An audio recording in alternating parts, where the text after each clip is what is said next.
మధ్యాహ్నకాల సమయంలో మన తండ్రి దేవుణ్ణి ఆరాధించటకు ఈ స్థలానికి చేసినటువంటి సోదరులకు మనం తెలియజేస్తున్నాం. పౌలు ఎఫెసీయులకు రాసిన పత్రిక 1వ అధ్యాయాన్ని 3 నుంచి 10 వచనాలు మనం చదివాం. పౌలు రాసిన పత్రికలన్నింటిలో కష్టతరం అని నేను అన్నాను. ఎక్కువ అర్థవంతమైనటువంటి లేకపోతే దేవుడిని యేసుక్రీస్తునందు అనే పరిధిని అర్థం చేసుకోవడానికి ఉపయోగపడే విధంగా గూఢార్థంతో కూడినటువంటి, అంటే కొంచెం మామూలుగా చదివే వాళ్ళకి లేకపోతే దేవుని సంకల్పం పట్ల పూర్తిగా అవగాహన లేనటువంటి వాళ్ళకి కష్టమే. దేవుని సంకల్పం పట్ల అవగాహన ఉన్నవాళ్ళు కూడా జాగ్రత్తగా దాన్ని గ్రహించగలిగేటట్టుగా కొంచెం కష్టతరమైనటువంటి మాటలు రాయబడినాయి. కారణం ఏంటంటే యూదుల నుంచి అన్యుల నుంచి క్రైస్తవులు అయినటువంటి వారు ఈ స్థానిక సంఘంలో ఉన్నారు. ఎఫెసీ పట్టణంలో ఉన్నటువంటి సంఘంలో ఉన్నారు. అన్ని జనులకి దేవుని గొప్పతనం ఏంటో తెలియాలి. అంటే దేవుడిని అంగీకరించినంత మాత్రాన దేవుని గొప్పతనం అంతా మనుషులకు అర్థమైపోయిందని మనం అనుకోలేము. అంటే ఎలాంటి దేవుని మనం పొందామో అనే దానికి సంబంధించినటువంటి వివరణ మనకు తెలిసినప్పుడు, అవునా నేను పొందింది ఇంత విలువైందా అని చెప్పేసి మనం గ్రహించగలిగినప్పుడు మాత్రమే దాని విలువను దానికి ఇస్తాం. కాబట్టి అలాగా యూదుల నుంచి క్రైస్తవులైనటువంటి వారికి ఇద్దరికి చెప్పడానికి పౌలు రాసిన పత్రికల మీద పేతురు ఒక మాట చెప్పాడు. ఏమనంటే, అందరికి అనుగ్రహించబడినట్టుగానే పౌలు కూడా దేవుని జ్ఞానం అనుగ్రహించబడింది. ఆయనకు అనుగ్రహించబడిన కృప చొప్పున ఆయన పత్రికలు రాశాడు, కానీ అందులో కొన్ని గ్రహించడానికి కష్టతరంగా ఉన్నాయి. గ్రహించడానికి కష్టతరంగా ఉన్నాయని అంటే అర్థం కాకుండా ఉన్నాయని కాదు దాని అర్థం. ఎలా ఉన్నాయని, జ్ఞానంతో అర్థం చేసుకునే వాళ్ళకి అర్థమవుతాయి. అంటే ఆ జ్ఞానం ఎవరికి ఉంటుందో వాళ్ళు అర్థం చేసుకోగలుగుతారు. లేని వాళ్ళు కొంచెం నెమ్మదిగా అర్థం చేసుకుంటారు. ఇప్పుడు భాషకు సంబంధించే మనం మాట్లాడితే తెలుగు భాషను మాట్లాడటానికి కానీ ఇంగ్లీష్లో మాట్లాడటానికి కానీ చాలా స్థాయిలు ఉన్నాయి. బాగా ఇంగ్లీష్ భాష మీద పట్టున్నటువంటి వాళ్ళు ఉపయోగించే పదాలను అర్థం చేసుకోవాలంటే ఆ స్థాయిలో జ్ఞానం ఉండాలి. లేదా ఎవరి దగ్గరికి వెళ్ళి మనం విన్న తర్వాత ఇదేంటి అని మనం మళ్ళీ అర్థం చేసుకునేటటువంటి పరిస్థితి ఉండాలి. అలాగే పౌలు చాలా విద్యావంతుడు, బాగా చదువుకున్నటువంటి వ్యక్తి, దేవుని విషయాలు కూడా బాగా ఎరిగినటువంటి వ్యక్తి, సంపూర్ణంగా ఎరిగినటువంటి వ్యక్తి. కాబట్టి పౌలు రాసేటటువంటి మాటల్ని గ్రహించడం కొందరికి కష్టంగా ఉంది. ఆ కొందరు ఎవరో చెప్పాడు అక్కడ, ఎవరైనా విద్యా విహీనులైన వారికి, అస్థిరులైన వారికి కష్టంగా ఉంది. దేవుని సంకల్పాన్ని ప్లెయిన్గా ఆలోచించేవాడికి, ఆయన ఏం చెప్పాడో అదే ఫైనల్ అని ఆలోచించేవాడు కష్టం కాదు. వివరంగా ఆలోచించడం తెలియనటువంటి వాళ్ళకి అది కష్టతరమైంది అని చెప్పేసి అన్నాడు. అలాగే మనం ఆలోచిస్తే దేవుడు క్రీస్తునందు మనకు దయచేసినటువంటి ఆశీర్వాదాల గురించి మనం చెప్పుకుంటే ఈ 1వ అధ్యాయంలోనే అనేకమైనటువంటి విషయాల్ని, ఇంచుమించు 14 వచనాలు మనం చదివితే ఆ 14 వచనాల్లోనే ఎన్నో ఆశీర్వాదాల గురించి ఆయన మాట్లాడాడు.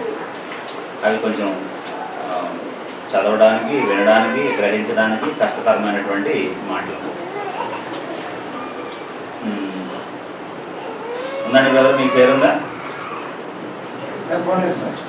మీరు ఒకవేళ ఇలా చూస్తామండి, ఒకవేళ ఒక పక్కన ఏదైనా ఒక సీట్ మిగిలితే అలాగే అడ్జస్ట్ అయ్యారనుకో, ఆ చివరన వచ్చినోడు కూర్చుంటారు. ఇటుపక్క మిగల్చకూడదండి, ఇటుపక్క కుర్చీలు మిగల్చకూడదు, ఇటుపక్క మిగలాలి. లేదంటే వాళ్ళు ఆర్టీసీ బస్సులో లాగా మిమ్మల్ని దొప్పుకుంటూ వెళ్ళి, సిటీ బస్సుల్లో కూర్చుంటారు కదా, అలా కాళ్ళ మీద కాళ్ళు వేసుకుంటూ వెళ్ళి ఆ చివరన కూర్చుంటారు. అది మీకు క్షేమం కాదు, అది డిసిప్లిన్ అంతకంటే కాదు. ఎప్పుడైనా సరే ఆ పక్క నుంచి కూర్చోవాలి, ఈ పక్క నుంచి కూర్చోవాలి, ఈ పక్కన కాళ్ళు వేసుకోవాలి కదా. ఓకే, అలాగా ఎఫెసీ పత్రికలో ఆత్మ సంబంధమైనటువంటి ప్రతి ఆశీర్వాదాన్ని ఆయన మనకు అనుగ్రహించాడు అన్నటువంటి మాటని చెప్పాడు. జనరల్గా దేవుడిచ్చే ఆశీర్వాదాలు అంటే మనం ఏమనుకుంటామంటే ఇల్లు, అందంగా ఉండే భార్య, రత్నాలు లాంటి పిల్లలు, బ్యాంకులో ఉండే డబ్బు, మనం పెంచుకున్న మంచి కుక్క, అది కూడా ఆశీర్వాదమే చాలామందికి. అమ్మో దేవుని కృప వల్లనే డాబర్ మ్యాన్ పెంచుతున్నాం అంటారు కొంచెం. అలాగే అది కూడా పెద్ద ఆశీర్వాదమే. కాబట్టి ఇలాగే మనం అనుకున్నవన్నీ మనకు వస్తే దీవెనలు. మన దృష్టిలో మనకు దేవుడిచ్చే దీవెనలు అంటే ఆత్మ సంబంధమైనవా లేకపోతే భౌతికమైనవా అది ఏంటి, ఆ వివరంలోకి చాలామంది వెళ్ళరు. అక్కడ అక్కడ ఆలోచించేది ఏంటంటే కేవలం మనం అనుకున్నవి మనకు తగ్గితే అప్పుడు అది ఆశీర్వాదం, అది అనుకుంటాం అన్నమాట.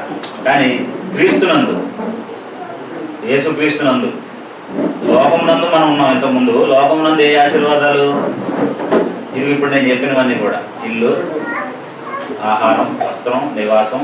అదే ఇల్లు అంటే నివాసం. తర్వాత స్టేటస్కి సంబంధించినటువంటివి, కారు, బండి, లేకపోతే ఇంకా బాగా సంపన్నులు అయితే వాళ్ళకంటూ సొంతంగా ఒక హెలికాప్టర్ లేకపోతే విమానం, పెద్ద పెద్ద కంపెనీలు, ఇవన్నీ కూడా దీవెనలు. ఇవి భౌతికమైనటువంటి దీవెనలు. వీటితో మనం ఏం చేయలేము, ఈ లోకంలో సుఖంగా బ్రతకగలమే తప్ప, ఒకవేళ లోటు లేకుండా మనసు సంతృప్తిగా బ్రతకగలమే తప్ప మన లక్ష్యాన్ని చేరుకోవడానికి ఉపయోగపడేవి కావు. అంటే అసలు ఉపయోగం లేదంటలేదు నేను, లక్ష్యం చేరడానికి ఉపయోగపడవు. అలాగే ఇప్పుడు మన పిల్లలకు మంచి బట్టలు కొన్నాం, బాగా చదువుకోవాలని వాడిని ఒక ఇన్స్టిట్యూట్లో జాయిన్ చేసి మంచి బట్టలు కొన్నాం. వాడి చేతికి ఉంగరం ఉంది, వాడి చేతికి బ్రాస్లెట్ ఉంది, వాడి మెడలో చైన్ ఉంది, వాళ్ళకి కావాల్సినవన్నీ ఉన్నాయి. అంటే ల్యాప్టాప్ ఉంది, లేకపోతే సెల్ ఫోన్ ఉంది, ఇవన్నీ ఉన్నాయి. అప్పుడు ఆ కోర్సుకు సంబంధించినటువంటి పుస్తకాలు అడుగుతున్నారు. కానీ అప్పుడు మనం ఏమంటున్నామంటే, రే నీకు రింగ్ కొని పెట్టానా, నీకు బ్రాస్లెట్ కొని పెట్టానా, నీకు ల్యాప్టాప్ కొని పెట్టానా, నీకు ఫోన్ కొని పెట్టానా అంటున్నాను. అప్పుడు ఆ పిల్లాడు ఏమంటాడంటే, దీంతో నా ఎగ్జామ్ నేను పాస్ అవ్వలేను డాడీ, నాకు కావాల్సింది ఏంటంటే నా కోర్సుకు సంబంధించినటువంటి పుస్తకాలు. మరి ఇవన్నీ నీకు కాదా అంటే, ఇవన్నీ కూడా కావాలి. ఇవన్నీ ఎందుకు? మామూలుగా బ్రతకడానికి. కానీ లక్ష్యాన్ని చేరడానికి ఏం కావాలి? ఆ పుస్తకాలు కావాలి, దానికి సంబంధించినటువంటి మెటీరియల్ కావాలి, దాని గురించి చెప్పే టీచర్స్ కావాలి, దానికి సంబంధించినటువంటి ఎన్విరాన్మెంట్ కావాలి. అలాగే భూమి మీద మనం బ్రతకడానికి కావాల్సిన వాటి అన్నింటినీ దేవుడు ఆహారం, వస్త్రం, నివాసం ఇవన్నీ కూడా మనకి ఇస్తూ ఉన్నాడు సమయానుకూలంగా. మొన్నటి కంటే ఇవాళ ఎక్కువగా, ఇవాటి కంటే రేపు ఇంకా బెటర్గా, రేపటి కంటే ఇంకెల్లుండి ఇంకా ఉన్నతంగా ఇలాగ ఇస్తున్నాడు. కానీ పరలోకం వెళ్ళాలి అని అంటే, నిత్య జీవాన్ని చేరుకోవాలి అని అంటే మనకు కావాల్సిన ఆశీర్వాదాలు వేరు. వాటిని పౌలు ఎఫెసీ పత్రికలో వాళ్ళకి చెప్పాడు. అవేంటో మనం కొన్నిటిని ఆలోచించేటటువంటి పని చేద్దాం. ముందుగా 4వ వచనంలో ఏమన్నాడు అని అంటే, దేవుడు మనల్ని తన కుమారులుగా ఎన్నుకున్నాడు అని చెప్పేసి, ఏర్పరచుకునేను అనే మాటను చూసారా చివరిలో. 4, 6 క్లబ్ సెంటెన్స్. ఇంగ్లీష్లోనైతే విడివిడిగా ఉన్నాయి ఆ వచనాలు, తెలుగులోనైతే అది క్లబ్ సెంటెన్స్ అనమాట. క్లబ్ సెంటెన్స్ అంటే 4 నుంచి 6 వరకు ఒకటే ఉంటుంది, దాన్ని మనం విడగొట్టి ఆలోచించాలి. లేదంటే ఇంగ్లీష్లోనైతే ఏబి అని, A1 అని, బి అని, సి అని అలాగా వచనాలని విడమర్చి అందులోనే భాగాల్ని చెప్తాడు. చివరిలో మన 4 నుంచి 6 వచనాలను మరలా ఒకసారి చదువుతాను. ఎట్లనగా, తన ప్రియుని యందు తాను మనకు అనుగ్రహించిన తన కృపామహిమకు కీర్తి కలుగునట్లు తన చిత్త ప్రకారమైన దయా సంకల్పము చొప్పున యేసుక్రీస్తు ద్వారా తనకు కుమారులనుగా స్వీకరించుటకై మనలను ముందుగా తన కోసం నిర్ణయించుకొని మనం తన ఎదుట పరిశుద్ధులను నిర్దోషులను అయి ఉండవాలని జగత్తు పునాది వేయబడక మునిపే ప్రేమ చేత క్రీస్తులో మనలను ఏర్పరచుకున్నాడు. కాబట్టి ముందు ఒక వ్యక్తి నిత్య జీవాన్ని చేరుకోవాలి అని అంటే ఎవరి చేత ఏర్పరచబడాలి? అతను దేవుడు ఏర్పరచుకున్నాడు అతన్ని. ఏమనంటే, నిన్ను పరలోకానికి నాతో కూడా నేనుండే చోటు ఉండటానికి యేసుక్రీస్తు అన్నాడు, నేనుండే చోటు మీరుండులాగున నేను మిమ్మల్ని తీసుకెళ్ళడానికి మిమ్మల్ని ఏర్పరచుకున్నాను, నేను వస్తాను ఆ పని చేస్తాను అని చెప్పేసి. కాబట్టి దేవుడు ముందు మనల్ని ఎన్నుకున్నాడు అటండి. ఏమని? తన కుమారులుగా ఉండాలి అని చెప్పేసి. కాబట్టి మొట్టమొదటి ఆశీర్వాదం ఏంటి? దేవుడు మనల్ని ఏర్పరచుకున్నాడు. క్రీస్తునందు ఉన్నటువంటి ఆశీర్వాదాల్లో ఎందుకు సంబంధించిన ఆశీర్వాదాల్లో? పరలోక విషయంలో అక్కడ ఉన్నాడు. ఆత్మ సంబంధమైన ప్రతి ఆశీర్వాదం, పరలోక విషయంలో ఆత్మ సంబంధమైన ఆశీర్వాదం. కాబట్టి దేవుడు మనల్ని ఏర్పరచుకున్నాడు అని చెప్పేసి. ఏర్పరచుకోవడం అనేటటువంటి మాటని మనం చూసినట్లయితే, అంటే ఏర్పరచుకోవడం అనే మాటని మనం గ్రహించినట్లయితే, ఒక వ్యక్తి అంటే ఎవరికైనా ఒక కంపెనీ ఒక ఉద్యోగం ఆఫర్ చేసింది. ఆ కంపెనీ ఏం చేసింది అనమాట, అతన్ని సెలెక్ట్ చేసింది అంటాం మనం. చూజ్ చేసుకున్నారు లేదా సెలెక్ట్ చేసుకున్నారు అంటాం, లేదా నేను సెలెక్ట్ అయ్యాను అంటాం. అంటే సెలెక్ట్ అయ్యాను అన్నప్పుడు నన్ను ఎవరో ఏం చేశారని సెలెక్ట్ చేశారు అని దాని అర్థం. కాబట్టి ఇప్పుడు మనల్ని కూడా దేవుడు ఏం చేశాడంటే ఆయన చూజ్ చేసుకున్నాడు. మనం చాలాసార్లు అంటాం వీఆర్ చోజన్ బై గాడ్ అని చెప్పేసి, అంటే మనం ఎన్నుకోబడినటువంటి వాళ్ళు. ఇప్పుడు ఇక్కడ మనం వెళ్ళటం వేరు, దేవుడు మనల్ని ఎన్నుకోవటం వేరు. ఈ రెండింటికి చాలా తేడా ఉంది. మనందరికి అవకాశం ఇస్తే రోజు కేసీఆర్ గారు ఇంటి ముందు నిలబడి ఏదో ఒక విన్నపం చేస్తాం, కానీ ఎవరినో కొంతమందినే కొన్ని పనుల నిమిత్తం ముఖ్యమంత్రి ఎన్నుకుంటాడు. ఆ ఎన్నుకోబడిన వాడు ప్రత్యేకమైన వాడు. రోజు ఆయన దగ్గరికి వెళ్ళేవాడు ప్రత్యేకమైన వాడు కాదు, వీళ్ళు వెళ్తానే ఉంటారు. అలాగే ఇప్పుడు మనం దేవుడి దగ్గరికి వెళ్ళడం కాదు, దేవుడే మనల్ని ఏం చేశాడంటే యేసుక్రీస్తు ద్వారా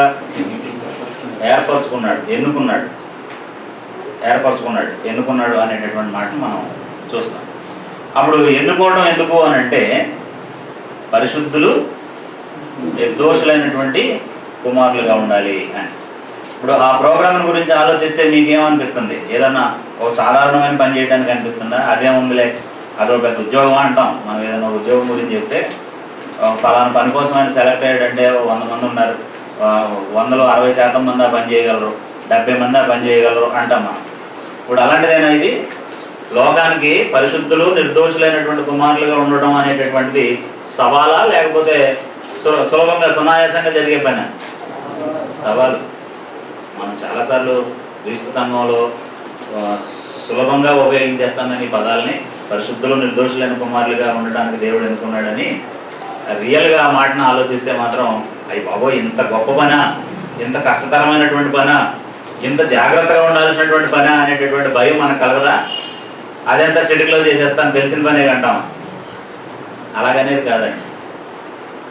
పరిశుద్ధులు నిర్దోషులుగా ఉండడం అనేది ఎలా చేసే పని కాదు, చిటికలో చేసేసే పని కాదు. ఒక వ్యక్తి పరిశుద్ధుడుగా నిర్దోషిగా జీవించాలి అన్నట్లయితే పూర్తిగా తన జీవన విధానాన్ని మార్చుకోవాల్సిన అవసరం ఉంది. ఎందుకంటే ఆల్రెడీ మనం కొన్ని డెవలప్ చేసుకున్నాం, కొన్ని గుణాలని డెవలప్ చేసుకున్నామా ఆల్రెడీ. యేసుక్రీస్తు దేవుడు మనల్ని ఎన్నుకోక మునిపే మనం ఏం చేసాం? అనేకమైనటువంటి దురలవాట్లని, అనేకమైనటువంటి దుర్గుణాలని అలవాటు చేసుకున్నాం. ఇప్పుడు పరిశుద్ధులు నిర్దోషులు అవ్వడం అనేది ఊరికే ఇలా బోర్డు మీద వాటిని ఇలా చెప్పేసి ఇక్కడ రాసేసినట్టు కాదండి. ఒక మనిషి ఒక అలవాటును మార్చుకోవాలి అని అంటే, మామూలుగా అయితే అలవాటు చేసుకోవాలంటే ఎన్ని రోజులు పడతాడండి? ఒక పని మనకి హ్యాబిట్ చేసుకోవడానికి, అది హ్యాబిట్ అవ్వడానికి ఎన్ని రోజులు చేయాలట? 21 days చేయాలని సైకాలజిస్టులు చెప్తున్నారు. అంటే మనస్తత్వ శాస్త్రాన్ని చదివినటువంటి వాళ్ళు ఒక పని ఎవరైతే రిపీటెడ్గా 21 రోజులు చేస్తారో అది అలవాటు అవుద్దని, జస్ట్ అలవాటు అవుద్ది అంతే. 21 రోజులు మానేస్తే మళ్ళీ పోద్ది, 2 రోజులు మానేస్తే పోద్ది, 21 రోజులు అక్కర్లేదని. 21 రోజులు కంటిన్యూస్గా చేసి నువ్వు 2-3 రోజులు మానేస్తే మళ్ళీ పోద్ది. దాన్ని కొనసాగించాలి. అక్కడ నుంచి నీ అలవాట్లను కూడా నువ్వు కొనసాగించాల్సిన అవసరం ఉంది. కాబట్టి ఇలాంటి మనల్ని ఏళ్ల తరబడి, నాకు 20 సంవత్సరాలప్పుడు బాప్తిజం పొందాను, ఒక ఆయన 40 సంవత్సరాలప్పుడు పొందాడు, ఒక ఆయనకి 60 వచ్చినా పొందలేదు, ఇంకా ఒక ఆయన 70 ఏళ్ళప్పుడు పొందాడు. 70 సంవత్సరాలు చేసుకున్న అలవాటుని ఒక్క రోజులో మానుకోవడం అంత సులభమా? అయినా సరే దేవుడు మన మీద ఉంచే నమ్మకం ఏంటంటే, నేను ఏర్పరచుకున్నాను, వాళ్ళు మార్చుకోగలరు. మనల్ని దేవుడు నమ్మినంతగా మనల్ని మనం నమ్మం. చాలాసార్లు దేవుడు మనల్ని నమ్మినంతగా మనల్ని గురించి మనం నమ్మం, నేను ఆ పని చేయగలను అని. దేవుడు మనతో క్రొత్త నిబంధన చేసినప్పుడు ఏర్పరచుకున్నాడు అన్నటువంటి మాటకు సంబంధించి క్రొత్త నిబంధనలో దేవుడి పాత్ర ఏంటి, మన పాత్ర ఏంటండి? అంత మనకు సంబంధించి. అంటే ఇప్పుడు ఎంపీసీ వాడిని బైపీసీ వాడి సబ్జెక్ట్ అడిగినట్టు ఉందా? అదే హిస్టరీ వాళ్ళది మిమ్మల్ని అడిగినట్టు ఉందా అంటున్నాను. బైపీసీ వాడిని క్రొత్త నిబంధన అంటే ఏంటి కొంచెం చెప్పండి. నేను కూడా మొండిగానే ఉంటాయి, ముందుకు వెళ్ళను, ఆగిపోతాను ఇక్కడ చెప్పకపోతే. ఎందుకంటే మనం చేసుకున్నది. ఇప్పుడు మీలో రీసెంట్గా కొన్నవాళ్ళు ఎవరు? బ్రహ్మానందం గారు కొన్నాడు ఆయన స్థలం అన్నాడు. ఎంత మీ స్థలం ఎంత? 235. చూసారా? పొలం కొంటే ఎంత? ఆయన ఇల్లు కొన్నాడు, ఆయన ఇంటి స్థలం కొన్నాడండి. ఇంటి స్థలం కొంటే మీ ఇంటి స్థలం ఎంత అంటే 235 గజాలు చెప్పేశాడు ఆయన. ఏ ఫేస్ గుర్తుందా? గుర్తుంటుంది. ఏ ఏరియా గుర్తుందా? సర్వే నెంబర్ గుర్తుందా? గుర్తుంటుంది. నా దీని గురించి అడగండి, చర్చ్ బిల్డింగ్ కానీ వివరాలు బహనీలు అడంగలతో సహా చెప్తాను నేను.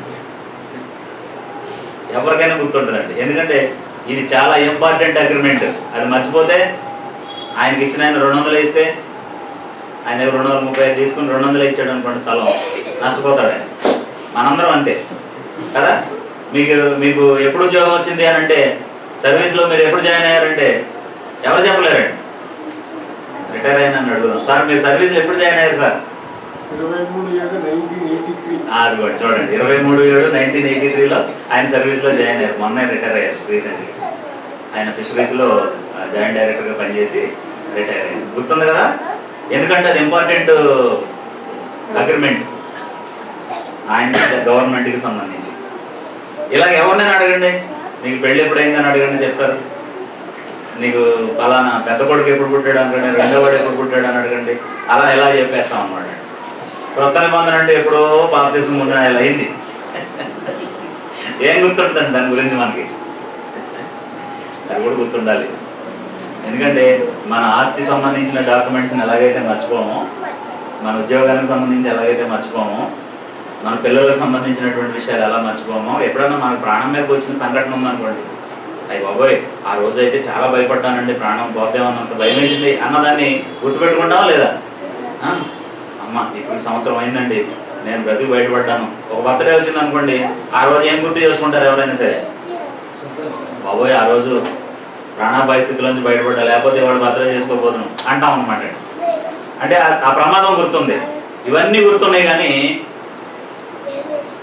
అంటే గుర్తు లేవట్లేదు. నేను అందరిని అడగలేదు, మళ్ళీ నేను అందరిని బ్లేమ్ చేస్తున్నాను అనుకోవచ్చు. ఇప్పుడు సాల్మన్ గారిని బ్రహ్మానందాన్ని కూడా అడగలేదు నేను జనరల్గా అందరిని అడుగుతున్నాను, కొత్త నిబంధన అంటే ఏంటి అని చెప్పేసి. దేవునికి మనకి మధ్య కుదిరినటువంటి ఒప్పందం.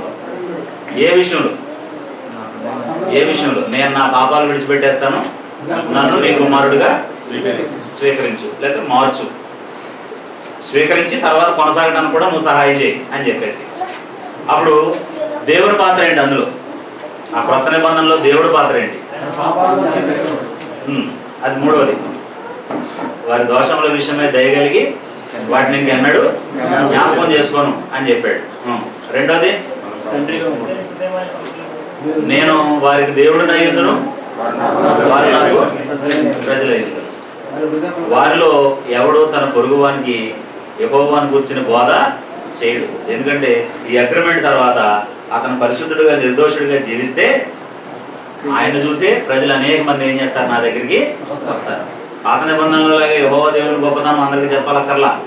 కొత్త నిబంధనలో దేవుడు ఎక్స్పెక్ట్ చేసింది ఏంటంటే తన పొరుగు వారికి ఎవరికి కూడా ఏం చేయక్కర్లా, యెహోవాని గురించి చెప్పక్కర్లా, మీ జీవితమే మారిపోతుంది అలాగా అని చెప్పాడు. అంత నమ్మి మనతో నిబంధన చేశాడు. మనం వల్ల దేవుడా నువ్వు నీ కుమారుడిగా జన్మించిన దగ్గర నుంచి ఒక్క తప్పు కూడా చేయకుండా నేను జీవిస్తాను, దానికి నేను గ్యారంటీ అని మనం అనలే. నువ్వు జీవిస్తావు, నేను నమ్ముతున్నాను, నువ్వు యేసుక్రీస్తుని అంగీకరించిన దాన్ని బట్టి అని దేవుడే మనల్ని నమ్మి మనతో ఏం చేశాడు, ఆయన నిబంధన చేశాడు. అప్పుడు మన పాత్ర ఏంటి? ఆ నిబంధనలో మన పాత్ర ఏంటంటే దేవుడు ఏం చేస్తాడంటే మనకు తండ్రిగా ఉంటాడు.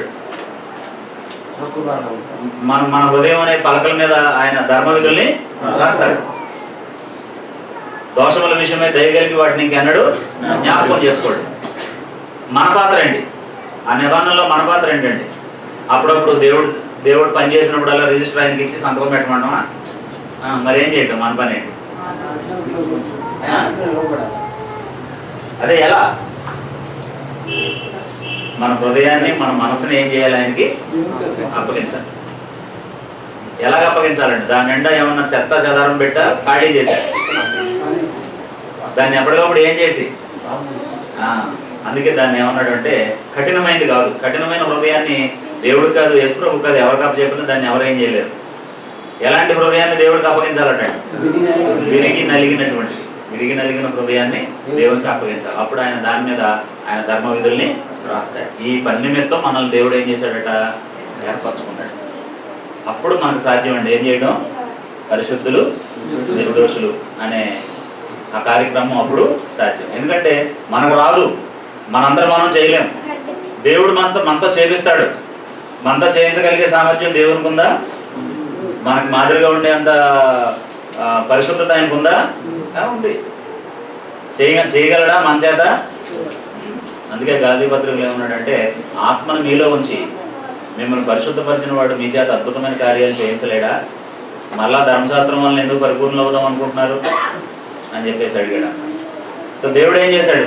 క్రీస్తునందున్న ఆశీర్వాదాల్లో మొదటిదేంటి? ఆయన చేత మనం ఏర్పరచుకున్నాం. 4వ వచనంలో ఉన్నటువంటి మాట, 4 నుంచి 6 వచనాల్లో క్రీస్తులో మనలను ఏర్పరచుకునేది. ఎందుకు అంటే ఎలా ఉండటానికి? పరిశుద్ధులు నిర్దోషులైనటువంటి కుమారులుగా ఉండటానికి, పాపం చేయకుండా ఉండటానికి. యోహాను రాసిన మొదటి పత్రిక 2వ అధ్యాయంలో ఏమన్నాడంటే, నా చిన్నపిల్లలారా పాపం చేయకుండటానికి మీకు ఈ సంగతులు రాస్తున్నాను. చదవండి ఒకసారి ఆ మాటలు. యోహాను రాసిన మొదటి పత్రిక 2వ అధ్యాయం 1 నుంచి 3 వచనాలు మనం చదివితే, నా చిన్న పిల్లలారా మీరు పాపము చేయకుండాటకై ఈ సంగతులు మీకు రాయించున్నాను. ఎవడైనా పాపము చేసిన ఎడల నీతిమంతుడైన యేసుక్రీస్తు ఉత్తరవాది తండ్రి యొద్ద మనకున్నాడు. ఆయనే మన పాపములకు శాంతికరమై ఉన్నాడు. మన పాపములకు మాత్రమే కాదు, సర్వలోకములకు శాంతికరమై ఉన్నాడు. చాలు. కాబట్టి ఇలాగా ఆయన పాపం చేయకుండా ఉండటానికి మనల్ని ఎన్నుకున్నాడు. ఒకవేళ పాపం చేసినా మనకి ఆయన క్షమాపణ యేసుక్రీస్తు ద్వారా మనకి ఇచ్చేలాగా మనల్ని ఏర్పరచుకున్నాడు. అప్పుడు మనం యేసుక్రీస్తు యొక్క పోలికలోనికి పరిశుద్ధులు నిర్దోషులైనటువంటి వారిగా మారటం సాధ్యమవుతుంది. హెబ్రీయులకు రాసిన పత్రిక 2వ అధ్యాయం 9వ వచనం మనం చదివితే, హెబ్రీయులకు రాసిన పత్రిక 2వ అధ్యాయం 9వ వచనం మనం చదివితే,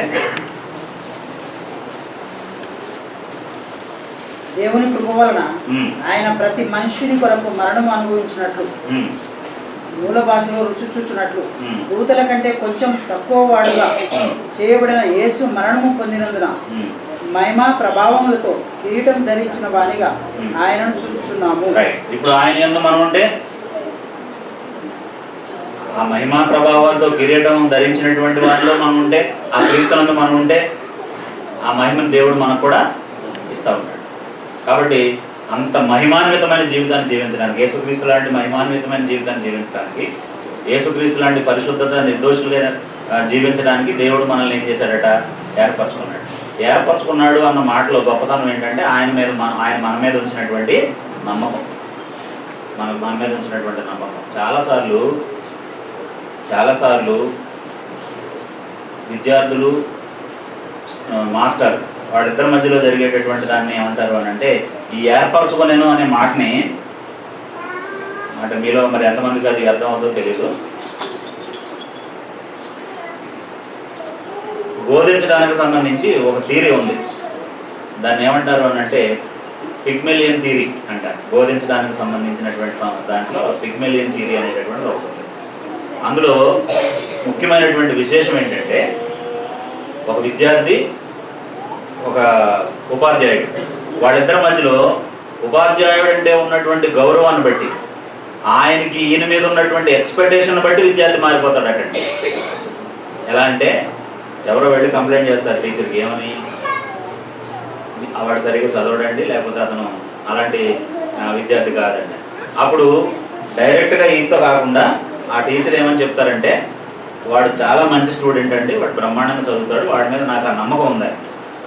అప్పటిదాకా నమ్మకం లేదు అంటే, అప్పటిదాకా అంత టాలెంట్ ఉన్న విద్యార్థి కానీ ఈ వ్యక్తి ఎవరి మీద గౌరవంతో, ఆ టీచర్ మీద ఉన్నటువంటి ఆ గౌరవంతో, ఆమె నాకు ఇంత గొప్ప ఆధిక్యతనిచ్చారని చెప్పి ఆ నెక్స్ట్ ఎగ్జామ్స్ కల్లా అతను ఏమైపోతాడంటే అది ప్రూవ్ చేసుకోవడానికి ట్రై చేస్తాడనమాట.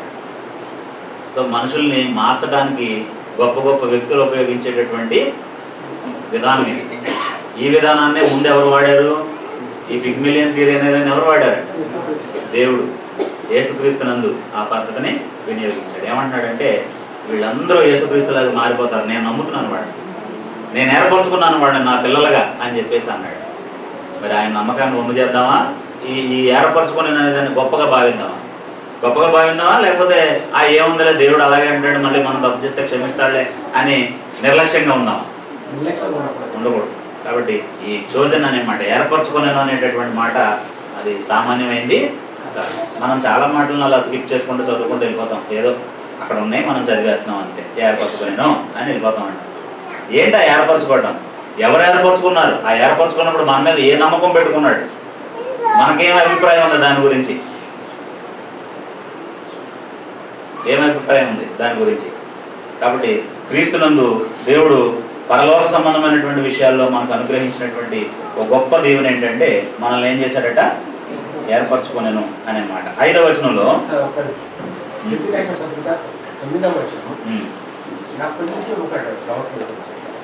రెండు 9 అంటే ఇప్పుడు నేను చెప్పిన దాని మీద డౌటా లేకపోతే దేవుని ఆయన ప్రతి మనిషిని మరణం అనుభవించినట్టు దూతల కంటే కొంచెము తక్కువ వాడుగా చేయబడిన యేసు మరణం పొందినందున మహిమా ప్రభావం కిరీటం ధరించిన వారిగా. మీ ప్రశ్న ఏంటి ఇక్కడ?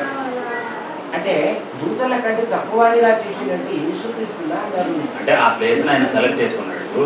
ఫిలిప్పీ పత్రికలో చదువుతాం కదా, మరియు ఆకారమందు మనుషుడిగా కనబడి మరణం పొందినంతగా అనగా శిలువ మరణం పొందినంతగా తను తాను తగ్గించుకున్నాడు. మనుషుల్లోనే దాసుని స్వరూపం ధరించాడు. మామూలుగా అయితే దేవుడు దేవదూతలు, దేవుడు మానవులు దేవదూతలు, మనుషులకు ఉండే దాసులు. అలాగా ఇప్పుడు దేవదూతల కంటే దాసుని స్వరూపం ధరించాడు కాబట్టి తను తాను అంతకంటే తక్కువగా చేసుకున్నాడు. లీస్ట్ ప్లేస్ ఎన్నుకున్నాడు ఆయన ఈ భూమి మీద నరునిగా. శరీరం అంటే నరావతారం ఎత్తినప్పుడు, లేకపోతే మానవునిగా ఈ శరీరధారిగా వచ్చినప్పుడు అలా.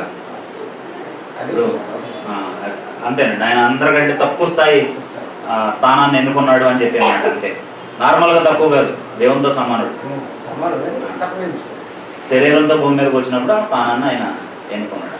అలా అసలు అందుకే మనుషుల అభిప్రాయాన్ని కూడా మీరు చూస్తే ఏ రోజు ఇంటికి వెళ్ళారు జ్ఞానులు? యూదుల రాజుగా పుట్టేవాడు ఎక్కడ అని వెతకడానికి ఎవరింటికి వెళ్ళారు? రాజుగారి కుటుంబంలో పుడతాడని వెళ్తే ఆయన పశువుల పాకలో ఉన్నాడు. అందుకే మెస్సేని ఎక్కువ మంది గ్రహించలేకపోయారు. అందరూ ఏమనుకున్నారంటే ఆయన దేవుని కుమారుడు అంటే పెద్ద రాజు ఇంట్లో పుడతాడని అక్కడికి వెళ్ళారు అన్నమాట. కానీ ఈయన మాత్రం దేవదూతల కంటే మనుషుల్లో కూడా దాసుని స్వరూపాన్ని ధరించాడు, తక్కువ వారిగా చేసుకున్నాడు. అలాగే 5వ వచనంలో ఏమన్నాడంటే ముందుగా నిర్ణయించాను అన్నాడు. 5వ వచనంలో అన్నమాట ఏంటంటే దేవుడు మనల్ని ఏర్పరచుకున్నాడు యేసుక్రీస్తునందు. అందుకోసం మనల్ని ఎలాగా చేశాడట? ముందుగా నిర్ణయించాడు, ముందుగా తన కోసం నిర్ణయించాడు. ఇప్పుడు ఒక వ్యక్తి పోలీస్ అవ్వాలని చిన్నప్పటి నుంచి కలగంటున్నాడు. ఒకరోజు పోలీస్ అయ్యాడు. అప్పుడు ఏమంటాడండి? అది దాన్ని ఆ ముందుగా ఆలోచించినటువంటి ఆలోచన ఎప్పుడైతే సఫలమైందో అప్పుడు ఏమంటాడండి? ఎన్నో ఏళ్ల కళ. లేకపోతే తల్లిదండ్రులు అనుకున్నారు అప్పుడు వాళ్ళు ఏమంటారంటే మావాడు పుట్టకముందే వాడు పోలీస్ అవ్వాలని, అంటే మేము ఒక పిల్లవాడిని కనాలి, కొడుకుని కనాలి, వాడు పోలీస్ అవ్వాలని మేము కలగన్నాం, అది నెరవేరింది అంటాం. ఇప్పుడు దేవుడు మనల్ని ఇంకా అసలు నిర్మించకముందే, మనల్ని ఇంకా ఈ భూమి మీదకి తీసుకురాకముందే ఏమని నిర్ణయించాడటండి? మనం తనకి కుమారులుగా ఉండాలని ముందుగా నిర్ణయించాడు. ఇప్పుడు ఆ తలంపు ఒక మూలరాయి లాంటిది అన్నమాట. ఒక వ్యక్తి ఒక రూపాయి లేకపోతే కొన్ని డబ్బులు మొదటి నుంచి దాచేటప్పుడు ఆయనకున్న ఆలోచన ఏంటంటే స్థలం కొనుక్కోవాలి, ఇల్లు కట్టాలని. ఆ డబ్బులు వచ్చినాయి, దానికి తగ్గ స్థలం కొన్నాడు, ఇల్లు కడుతున్నాడు, ఇల్లు ప్రారంభించాడు. ఆ ప్రారంభించినప్పుడు ఆ మొదటి నుంచి చేసినటువంటి ఆలోచన ఆధారం చేసుకుని ఇల్లే కడతాడు కదా, ఇంకోటి కట్టాడు కదా. ఎందుకంటే మొదటి నుంచి ఆయన ఆలోచన ఏంటి? కాబట్టి ఈ భూమి మీద మనం జీవించే జీవితంలో మనం ఎన్నో గోల్స్ పెట్టుకుంటాం. ఏమనంటే మా అబ్బాయి ఇంజనీర్ అవ్వాలని, మా అబ్బాయి డాక్టర్ అవ్వాలని, మా అబ్బాయి కలెక్టర్ అవ్వాలని, మా అబ్బాయి ఇంకో ఏదో విమానం నడపాలని, పైలట్ అవ్వాలని, ఇంకోటి ఏదో చేయాలని మనం అనుకుంటాం. కానీ దేవుడైతే మనందరి గురించి ముందుగా ఏమని నిర్ణయించాడట? కుమారులుగా ఉండాలని నిర్ణయించాడు. అనుకుని అది సార్థకం చేయడం కోసం తన కుమారుడైన యేసుక్రీస్తుని శిలువ మీద ఆయన ప్రాణాన్ని అప్పగించి, ఇందాక మనం అనుకున్నట్టు అందరి కోసం ఆయన చనిపోయేటట్టుగా చేసి మనల్ని క్రీస్తునందనే పరిధిలోకి తీసుకొచ్చి అప్పుడు చెప్తున్నాడు అనమాట అండి, ఇలాగని నేను ముందుగా నిర్ణయించాను. నువ్వు పుట్టక మునిపే, మన తండ్రి పుట్టక మునిపే, మన తాత పుట్టక మునిపే, ఆదాము కూడా పుట్టక మునిపే దేవుడు ఏమని నిర్ణయించాడట? అంటే ఓన్లీ వన్ రిలేషన్ ఉంటుంది దేవుడితో మనకి ఎప్పుడైనా సరే కుమారులుగా. అలా కాకపోతే ఆయనకి మనకి ఏ విధమైన రిలేషను ఉండదు. అలా ఆలోచిస్తే ముందుగా నిర్ణయించాను అన్నమాట గొప్పదా, మామూలుగా సాధారణమైనది లేక కనపడుతుందండి. అసలు దేవుడి ఊహలో మనం ఉండటం ఏంటి, దానికి అనుగుణంగా మనం భూమి మీదకి తేవటం ఏంటి, దానికి అనుకూలమైన వాతావరణం ఇవ్వటం ఏంటి, మనం తప్పిపోయినప్పుడు సైతం మళ్ళీ తీసుకొచ్చి ఆయన కుమారుడైన యేసుక్రీస్తునందు ఉంచడం ఏంటి, ఏ హోదాలో ఉంచాడు మనల్ని ఇక్కడ. ఆ ముందుగా నిర్ణయించిన దాన్ని ఆధారం చేసుకుని మనల్ని తీసుకొచ్చి ఇక్కడ ఉంచాడు. దేవుడు లాంటి సార్వభౌముడైనటువంటి వ్యక్తి, సృష్టికర్త అయినటువంటి వ్యక్తి మన గురించి ముందుగా ఆలోచించడం చిన్న విషయమా? ముందుగా ఏమని ఆలోచించాడు? ఇందాక మనం ఏమనుకున్నామంటే ఎందుకు ఏర్పరచుకున్నాడు అనుకున్నాం. ఎందుకు ఏర్పరచుకున్నాడంటే పరిశుద్ధులు నిర్దోషులైన కుమారులుగా ఉండాలని. అది ఎలా సాధ్యం అంటే క్రొత్త నిబంధన మనకి గుర్తున్నప్పుడు సాధ్యం అని చెప్పుకున్నాం. ఇప్పుడు ముందుగా నిర్ణయించాడు. ఏమని నిర్ణయించాడు? ముందుగా ఏమని నిర్ణయించాడు? ఒకసారి రోమిలకు రాసిన పత్రిక 8వ అధ్యాయం 29వ వచనం చదవండి. అంటే చెప్తున్నారు మీరు, కానీ ఎలా చెప్తున్నారంటే అదే అంటున్నారు అనమాట. అదే అంటే ఇంకొకరికి ఎలాగ అర్థమవుద్ది, నాకు అర్థమవుద్ది. కానీ ఎందుకనగా తన కుమారుడు అనేక సహోదరులు జ్యేష్ఠుడవునట్లు దేవుడు ఎవరిని ముందు ఎరిగను, వారు తన కుమారునితో సారూప్యం గలవారాగుటకు వారిని ముందుగా నిర్ణయించారు. రైట్. ఈ నిర్ణయంలో ముందుగా నిర్ణయించడం అనేది కేవలం మనుషులు సృష్టించామని కాదండి. మనం చాలాసార్లు ఏమనుకుంటామంటే దేవుడు మనల్ని జంతువులాగా పుట్టించలేదు, లేకపోతే పక్షిలాగా పుట్టించలేదు, చేపలాగా పుట్టించలేదు, మనిషిలాగా పుట్టించాడు. మనిషి అంటే ఎంత గొప్పోడో అంటాం. ఎప్పుడు గొప్పోడు మనిషి?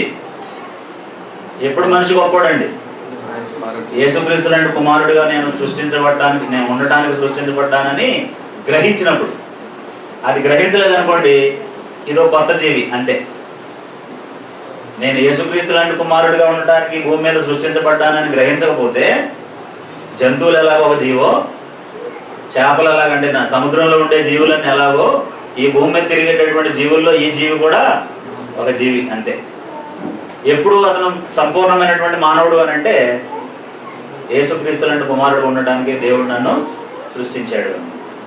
మనం చాలాసార్లు గొప్ప ఉద్యోగం ఎవరైనా సంపాదిస్తే సాధించావు అంటాం అన్నమాట. లేదు, ఇంకా సాధించలే ఆయన, ఇంకా సాధించలేదు ఆయన. ఈ దేశాన్ని వెళ్తున్నాడు అనుకోండి, ఇక నీ పని అయిపోయింది, సాధించేసావు, సెటిల్ అయిపోయావు అంటాం. ఇంకా సెటిల్ అవ్వలేదు ఆయన. ఈ ప్రపంచాన్ని పరిపాలించాడా? సెటిల్ అవ్వలేదు ఆయన. ఎప్పుడు సెటిల్ అయ్యాడు దేవుడి దృష్టిలో? ఎప్పుడైతే నువ్వు యేసుక్రీస్తులోనికి బాప్తిసం పొందుతావో, కుమారుడిగా జన్మిస్తావో, అప్పుడు దేవుడు నిన్ను గురించి ముందుగా నిర్ణయించినటువంటిది నీ జీవితంలో నెరవేరుతావు. అందుకు ఎందుకు నిర్ణయించాడు ముందుగా అంటే మనం యేసుక్రీస్తు లాంటి కుమారులుగా, మళ్ళీ ఆ యేసుక్రీస్తు లాంటి కుమారులలో కూడా ఎలాగా ఆయన రూపానికి సమానమైనటువంటి రూపం గలవారిగా ఉండాలని దేవుడు నిర్ణయించాడు.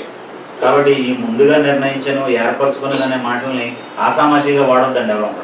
అంటే ఆసామాషిగా చూడొద్దు దాన్ని. అవేమి ఊరికే మామూలుగా చెప్పిన ఇవి టమాటాలు, ఇవి పచ్చిమిరపకాయలు అని చెప్పినంత తేలికైన మాటలు కాదది. అలాంటి మాటలు కాదది. మనం చాలాసార్లు వాటిని అలా ఉపయోగిస్తాం. అందుకంటున్నాను నేను. ఇలాంటి వాళ్ళ కోసం సమస్తం సమకూడి జరుగుతాయట. ఎవరినైతే దేవుడు ముందుగా నిర్ణయించాడో, ఆయన సంకల్పం చొప్పున పిలిచాడో వాళ్ళ కోసమే ఏం జరుగుతాయట? దేవుని ఆలోచనలన్నీ కూడా సమస్తం సమకూడి మేలు కలగడానికి జరుగుతాయి. 28వ వచనంలో ఉన్న మాట అదేగా. రోమ 8:28 ఏమనుంది? దేవుని ప్రేమించే వారికి అనగా ఆయన సంకల్పం చొప్పున పిలువబడిన వారికి మేలు కలుగుటకై సమస్తము సమకూడి జరుగుతున్నవని ఎరుగుదాము. ఈ వచనాన్ని మనం ఎలా చెప్తామంటే ఉద్యోగం వస్తే ఇదే చదువుతాం. మేలు కలగడానికి సమకూడి జరుగుతున్నాయి అంటే ఉద్యోగం రావడానికి సమకూడి జరిగిందా? పిల్లలు పుడితే ఇదే వచనం చదువుతాం. పిల్లలు పుట్టడానికి మీ సమకూడి జరుగుతుందా? అదే సమకూడి జరగడం అంటే సమకూడి దేవుని సంకల్పం నెరవేరాలి, నీ ఉద్దేశం నెరవేరడం కాదు. సమకూడి ఏది నెరవేరాలి? దేవుని సంకల్పం నెరవేరాలి. ఎప్పుడు దేవుని సంకల్పం నెరవేరుతుంది? నువ్వు యేసుక్రీస్తు లాంటి కుమారుడిగా జన్మించి యేసుక్రీస్తు లాంటి పోలికని సంపాదిస్తే నీ వల్ల యేసుక్రీస్తు జ్యేష్ఠుడు అవుతూ ఉంటే, మనం దేవుని పిల్లలం అయితేనే యేసుక్రీస్తు ఏమవుతాడండి? జ్యేష్ఠ కుమారుడు అవుతాడు. కాబట్టి ముందుగా నిర్ణయించాను అనే మాట చెప్పాడు. 2 విషయాలను ఆలోచించాం. క్రీస్తునందు ఆత్మ సంబంధమైనటువంటి దీవెనలు అన్నప్పుడు ముందు మనల్ని ఏర్పరచుకున్నాడు. రెండవది ముందుగా నిర్ణయించాడు. 5వ వచనంలో ఏమన్నాడంటే మనల్ని అడాప్ట్ చేసుకున్నాడు అనేటటువంటి మాట ఉంది అక్కడ. మళ్ళీ చదువుతున్నాం చూడండి, 4-6 వచనాలు. స్వీకరించడం అనే మాట తెలుగులో ఇక్కడ ఏమన్నాడంటే ఆయన మనల్ని ఎలాగా ఏం చేశాడట, స్వీకరించాడు అని. దేవుడు మనల్ని స్వీకరించడానికి ఆటంకం ఏంటి అని మీలో ఎవరైనా అనండి. యేసుక్రీస్తు రాకముందు, ఆయన ప్రాణం పెట్టకముందు ఏమైంది, దేవుడు స్వీకరించడానికి ఏముంది అడ్డం అని అంట మీరు ఎవరైనా అంటారు అలాగా? మరి ఏముంది ఏంటండి అడ్డం? యెషయా 58వ అధ్యాయం 1-3 వచనాలు మనం చదివితే, రక్షింప నేరకుడు ఉన్నట్లు యెహోవా హస్తము విన నేరకుడు ఉన్నట్లు ఆయన చెవులు అందం కాలేదు. మీ దోషములు మీకు మీ దేవునికి మధ్య అడ్డుగా వచ్చాయి. ఎక్కడ స్వీకరిస్తాడు ఇంకా ఆయన? కాబట్టి దేవుడు దేన్ని ఓవర్కమ్ చేయించాడు మనం స్వీకరించడానికి? ఈ అడ్డుగోడని తీసేసి, ఈ తీసేయడానికి కూడా దేవుడు అడ్డగోలు పద్ధతిని వాళ్ళ అధికారాన్ని, ఆయన జులుముని ప్రదర్శించలేదండి. ఆయన ఏం చేశాడు? ఆయన ఆ అడ్డుగోడ తీసేయడానికి ఆయన కుమారుని పంపించి, ఆయన రక్తం వలన, ఆయన చిందించినటువంటి ఆ విమోచన క్రయధనం వలన ఈ అడ్డుగోడను పడగొట్టి ఆయన మనల్ని ఏం చేశాడంటే తన కుమారులుగా స్వీకరించాడు. కాబట్టి ఆయన మనల్ని అడాప్ట్ చేసుకున్నాడు. అడాప్షన్ అనే మాట తెలుసు కదా. అడాప్షన్ అనే మాట దత్తత చేసుకోవడం, దత్తత చేసుకోవడం అన్నమాట. ఈ దత్తత చేసే కార్యక్రమం ఎవరు చేశారు? దేవుడు మనం కుమారులుగా స్వీకరించాలనుకుంటే, అంటే ఒరిజినల్గా మనం దేవుని కుమారులం కాదు. ఒరిజినల్గా మీన్స్ యేసుక్రీస్తు లాగా. దేవుడు ఎప్పుడున్నాడో అప్పుడు ఆయన ఉన్నాడు. ఆయన కుమారుడు అని పిలువబడ్డాడు. ఏకైక కుమారుడు ఆయన. ఇప్పుడు అనేక మంది కుమారులు కావాలని దేవుడు ఏం చేశాడంటే మనల్ని కుమారులుగా స్వీకరించి, సృష్టించి, స్వీకరించి దత్తత తీసుకున్నాడు. మనల్ని స్వీకరించాననే మాట అదనమాట. ఈ దత్తత తీసుకున్నాడు అనే మాటను ఏమన్నాడు అని అంటే, రోమపత్రిక 8వ అధ్యాయం 14వ వచనం నుండి మనం చదివితే 15వ వచనంలో ఏమన్నాడంటే, మరలా భయపడుటకు మీరు దాస్యపాత్మను పొందలేదు కానీ దత్తపుత్ర ఆత్మను పొంది ఆ ఆత్మ కలిగిన వారే అబ్బా తండ్రి అని మొరపెడుతున్నాడు. దేవుడు మనల్ని అడాప్ట్ చేసుకున్నాడు. మూడో దీవెన ఏంటి అని అంటే, మనం కుమారులుగా స్వీకరించాడు. ఎందుకు స్వీకరించాడు కుమారులుగా అని అంటే, అబ్బా తండ్రి అని మొరపెట్టే రైట్ మనకి ఇవ్వడానికి అటండి. మామూలుగా మనం చాలాసార్లు మనం బాప్తిజం పొందమును కూడా దేవుడా నాయన తండ్రి యెహోవా పరిశుద్ధుడు అనే ప్రార్థన చేస్తాం. ఆ ప్రార్థనలు ఎవరి సన్నిధికి వెళ్ళాం? దేవుని సన్నిధికి వెళ్ళాం. దేవుడు మనల్ని కుమారులనే హోదాలో స్వీకరించడు. పాపులు నాకు మనవి చేస్తున్నారు అనుకుంటాడు, అంతేగాని ఎలాగా స్వీకరించడండి? కుమారులుగా స్వీకరించడు. కానీ ఎప్పుడైతే దేవుడు స్వీకరించాడో, మనం స్వీకరించబడ్డామో, మనల్ని అడాప్ట్ చేసుకున్నాడో, పరిశుద్ధాత్మ మనల్ని దేవుడి కుమారులుగా దత్తత చేశాడో, అప్పుడు మనం ఎలా ఉండడానికి ఆస్కారం ఉందటండి? ఏమని పిలవడానికి ఆస్కారం ఉందట? అబ్బా తండ్రి అని దేవుడిని హక్కుతో పిలవడానికి. మధ్యలో ఇంకే ఆటంకం లేదు, మీడియేటర్తో పని లేదు. ఇప్పుడు డైరెక్ట్గా ఎవరితో మాట్లాడవచ్చు? మనం సొంత తండ్రితో తన కుమారుడు మాట్లాడినట్టుగా మాట్లాడవచ్చు. అలాంటి దానికోసం మనం స్వీకరించాడు. నేను ప్రతిదానికి ఒక వచనం అంటే ఒక సంబంధాన్ని చెప్తున్నాను. ఏర్పరచుకున్నాడు అని అంటే ఎందుకు? పరిశుద్ధులుగా, నిర్దోషులుగా ఉండటానికి. ముందుగా నిర్ణయించింది ఎందుకు? యేసుక్రీస్తు లాంటి కుమారులుగా ఉండటం కోసం. యేసుక్రీస్తు లాంటి కుమారులుగా ఉండటం కోసం దత్తత చేసుకున్న స్వీకరించింది ఎందుకు? మనల్ని మనకి అబ్బా తండ్రి అని పిలిచే హక్కులు మనకి ఇవ్వడానికి. చాలాసార్లు దేవుడు మనకి ఇచ్చిన దీవెనలు, మనకి ఇచ్చిన హక్కులు మనకు తెలియవండి. చాలాసార్లు దేవుడి గురించి మనకు తెలుసు అనుకుంటాం, కానీ దేవుడితో సంబంధంలో దేవుడు మనకి ఇచ్చిన హక్కు మనకి తెలియదు. ఎంతమందికి తెలుసు దేవుడు మనకి అబ్బా తండ్రి అని పిలిచే హక్కు ఇచ్చాడని? మనం దూరంగా ఉండి పిలవక్కర్లేదు, ఆయన్ని సొంత తండ్రి దగ్గరికి కుమారుడు వెళ్ళినట్టుగా వెళ్ళొచ్చు అని ఎంతమందికి తెలుసు?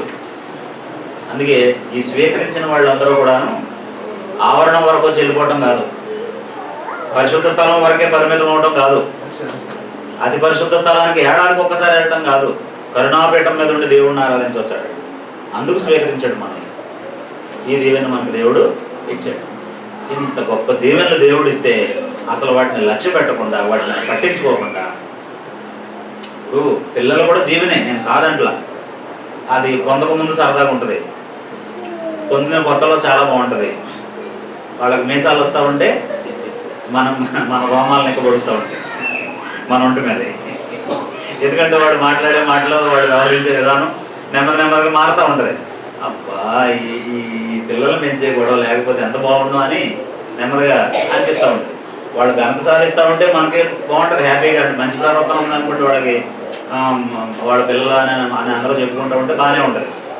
కొంచెం తేడా వస్తే మాత్రం ఎందుకు ఇది అనిపిస్తుంది. కానీ ఇప్పుడు చదువుకున్న మూడాలకు ఎప్పుడు అనిపించవు. దేవుడు మనల్ని ఏర్పరచుకోవడం కానీ, దేవుడు మన గురించి ముందుగా నిర్ణయించడం కానీ, దేవుడు మనల్ని దత్తత తీసుకోవడం కానీ అబ్బా ఎందుకు చేశాడు దేవుడు అని ఒక్కసారి కూడా అనిపించదు. కారణం ఏంటంటే ఆ దేవుళ్ళు ఎవర్ లాస్టింగ్. ఇవి టెంపరీ. పెళ్ళి అవ్వడం టెంపరీ, అంటే సంతోషంగా ఉండటం మాట చెప్పాను నేను. అనేది పెళ్లి చేసుకున్నప్పుడు ఉన్నంత సంతోషం మనిషికి బాధ్యతలు నిర్వర్తిస్తున్నప్పుడు ఉంటుందా అంటున్నానండి. ఉండదు. ఆ సంతోషం కాస్త నెమ్మదిగా పోతుంది. పిల్లలు పుట్టినప్పుడు ఉన్నంత సంతోషం, వాళ్ళ కోసం నిరీక్షించినప్పుడు ఉన్నంత సంతోషం వాడు పెద్దవాడు అవుతున్నప్పుడు ఉండదు.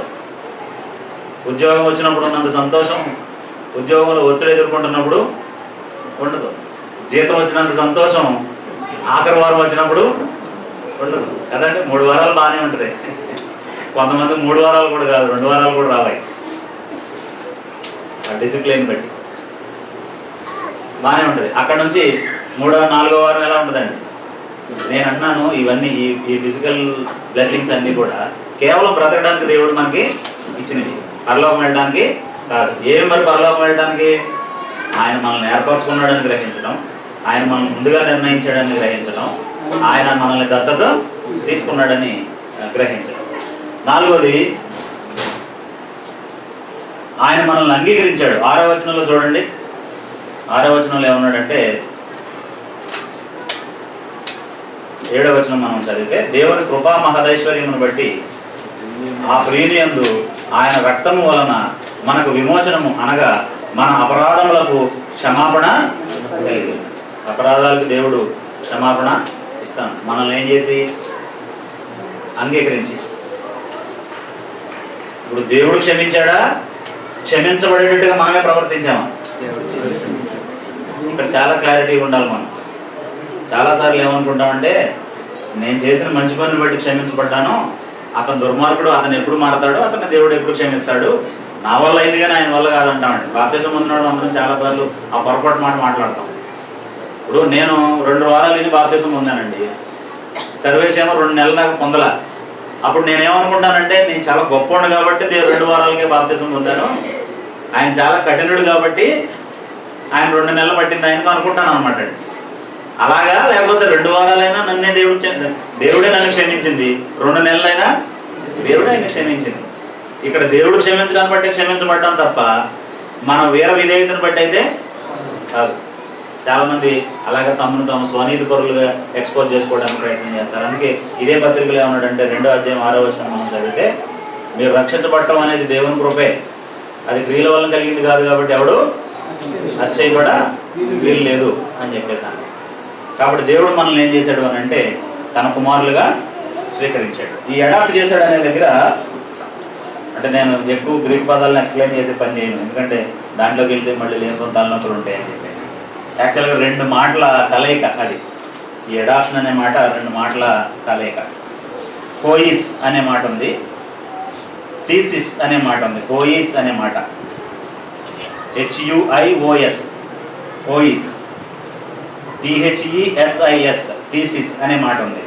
ఈ 2 మాటలకు అర్థం ఏంటంటే, కోయిస్ అనే మాటకి ఏ సన్ అని అర్థం, థీసిస్ అనే మాటకి ఏంటంటే ఏ ప్లేసింగ్ అని అర్థం. కాబట్టి ఈ 2 కలిపి అడాప్షన్ అనేటటువంటి మాట, స్వీకరించాడు అనే మాట గ్రీకులో, అంటే ఆ మాటనే చెప్పాడు. దాని అర్థం ఏంటంటే ప్లేసింగ్ ఆఫ్ ఎ సన్. అంటే స్వీకరించడం ఎందుకు? ఒక కంపెనీ చాలా మందిని స్వీకరించి, ఒకరిని మేనేజర్గా, ఒకరిని ఆయన కింద పనిచేసే సూపర్వైజర్గా, ఇంకొక ఆయన్ని ఎంప్లాయీగా, ఇంకొక ఆయన అటెండర్గా, ఇంకొక ఆయన్ని ఆఫీస్ బాయ్గా, ఇలాగ డిఫరెంట్ డివిజన్స్లో పెడద్ది స్వీకరించి. ఒక కంపెనీ తీసుకుని ఒక కుటుంబంలో ఈయన పెద్దోడు, ఈయన చిన్నోడు, లేకపోతే ఈయన ఇంకొక ఆయన అని చెప్పి అలాగ డివిజన్ పెడతారు. ఈయన గొప్పోడు, ఈయన అంతకంటే గొప్పోడు, ఈయన తక్కువడు, ఈయన రాజు, ఈయన సైన్యాధిపతి, ఈయన మంత్రి అని పెడతారు ఒక రాజ్యంలో. దేవుడు మాత్రం ఒకటే స్థానం, కుమారుడుగా ఉండటం కోసం మాత్రమే తీసుకున్నాడు.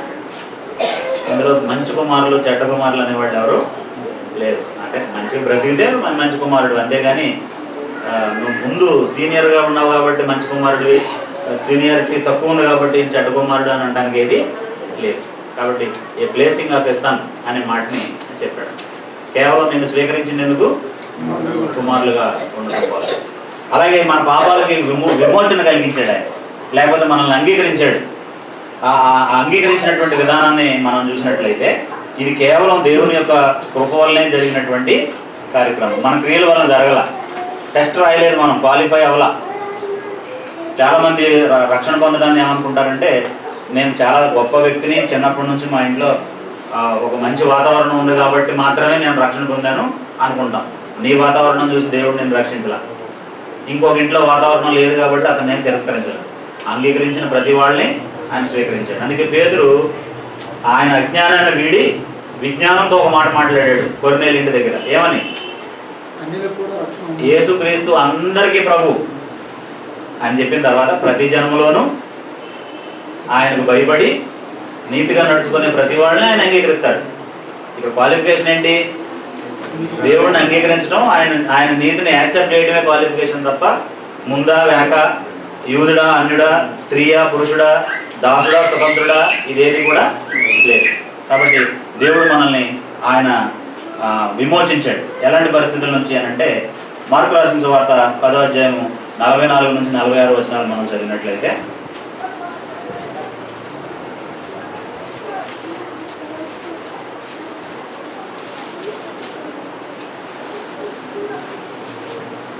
మార్కు సువార్త 10వ అధ్యాయము 44, 46 వచనాలు. ఇంకా ఎవడైనా ప్రముఖుడై నిలబడిన ఎడల వాడు అందరికీ దాసుడై ఉండవాలి. మనుష్య కుమారుడు పరిచారం చేయించుకున్నట్టుకు రాలేదు కానీ పరిచారం చేయుటకును అనేకులకు ప్రతిగా విమోచన క్రయదానముగా తన ప్రాణం నుంచి వచ్చినాడు. అంతే. నువ్వు విడుదల పొందావా, నీకు ఏదైనా ప్రాధాన్యత ఉంది అనుకుంటే ఎలా ఉండాలి? ఎందుకు విడుదల మనల్ని ఎందుకు దేవుడు విమోచించాడట, లేకపోతే ఎందుకు స్వీకరించాడట, ఎలా ఉండటానికి స్వీకరించాడు అంటే, నేను ప్రతిదీ చెప్పినప్పుడు ఎందుకో చెప్తున్నాను. ఏర్పరచుకున్నాడన్నా లేకపోతే ఏం చేసినా ఎందుకనేది చెప్తున్నాను. ఇక్కడ మనల్ని పాపం నుంచి విమోచించింది ఎందుకు? మనం అందరికీ ఎలా ఉండటానికి? బాసుగా ఉండటానికా, దాసుడుగా ఉండడం. మీలో ఎవరైనా ఏమన్నాడు? 44 మళ్ళీ ఒకసారి చదవండి. ప్రముఖుడుగా ఉండాలనే కోరిక మనలో అందరిలో ఉంటుంది. లిస్ట్ ప్లేస్లో ఉండాలనే కోరిక ఎవరిలోనూ ఉండదు. లోకంలో ప్రముఖుడు అవ్వాలంటే డామినేట్ చేయాలి. లోకంలో ప్రముఖుడు అవ్వాలంటే ఆధిపత్యం చెలాయించాలి, మాటకారితనం ఉండాలి, అందరినీ లోపరుచుకోవాలి, అందరితో జై కొట్టించుకోవాలి, అప్పుడు ప్రముఖుడు అవుతాడు. లోకానికి భిన్నమైంది యేసుక్రీస్తు విధానం. యేసుక్రీస్తు ఎలా గొప్పడయ్యాడండి? ఆయన అందరికీ దాసుడు. అందుకే ఉన్నాడంటే, మనుష్య కుమారుడు పరిచారము చేయించుకోవడానికి రాలేదు కానీ పరిచారం చేయడానికి, అనేకుల కొరకు విమోచన క్రయధనంగా తన ప్రాణాన్ని పెట్టడానికి వచ్చింది. ఆయన పెట్టిన ప్రాణం వలన మనకు విమోచన దొరికింది. మరి నువ్వు అది వినియోగించుకున్న తర్వాత నువ్వు ఎలా ఉండాలి? మనం ఎలా ఉండాలి? ఆ ఆశీర్వాదాన్ని పొందే మనం ఎలా ఉండాలి? ప్రముఖులుగా ఉండాలి. ప్రముఖులుగా ఉండాలంటే ఎలా ఉండాలి? అందరికీ మనం దాసులుగా ఉండాలి. కాబట్టి యేసుక్రీస్తునందు మనల్ని మన పాపం నుంచి దేవుడు విడుదల చేసింది ఎందుకు అని అంటే, మనం అందరికీ ఎలా ఉండటానికి? దాసులుగా ఉండటానికి. అందరిలో ప్రముఖులుగా ఉండాలి. ఆ పద్ధతి ఏంటి అని అంటే, దాసులుగా ఉండటం వల్ల ప్రముఖులుగా ఉండాలి. ఈయన మంచి పనులు చేసినంత వలన మన అందరికీ ఇష్టమైన వాడు అయి ఉండాలి. అంతేగాని మంచోడు అనకపోతే ఊరుకోవడానికి మంచోడు అవ్వకూడదు. చాలామంది ఎలా కోరుకుంటారు మంచితనాన్ని అంటే, ఆయన మంచోడు అనకపోతే మనం బ్రతకలేమని మంచోడు అంటారు. అలా ఉండకూడదు. అలా ఉండకూడదు. తిమోతికి రాసిన మొదటి పత్రిక 2వ అధ్యాయం 6వ వచనం మనం చదివితే, మొదటి తిమోతి 2:6. ఈయన అందరి కొరకు విమోచన క్రయదానముగా తను తానే సమర్పించుకోలేదు. దీని గురించిన సాక్ష్యము యుక్తకాలం ఇవ్వబడు. రైట్. కాబట్టి ఎలా వచ్చింది మనకి ఈ విడుదల అనేది?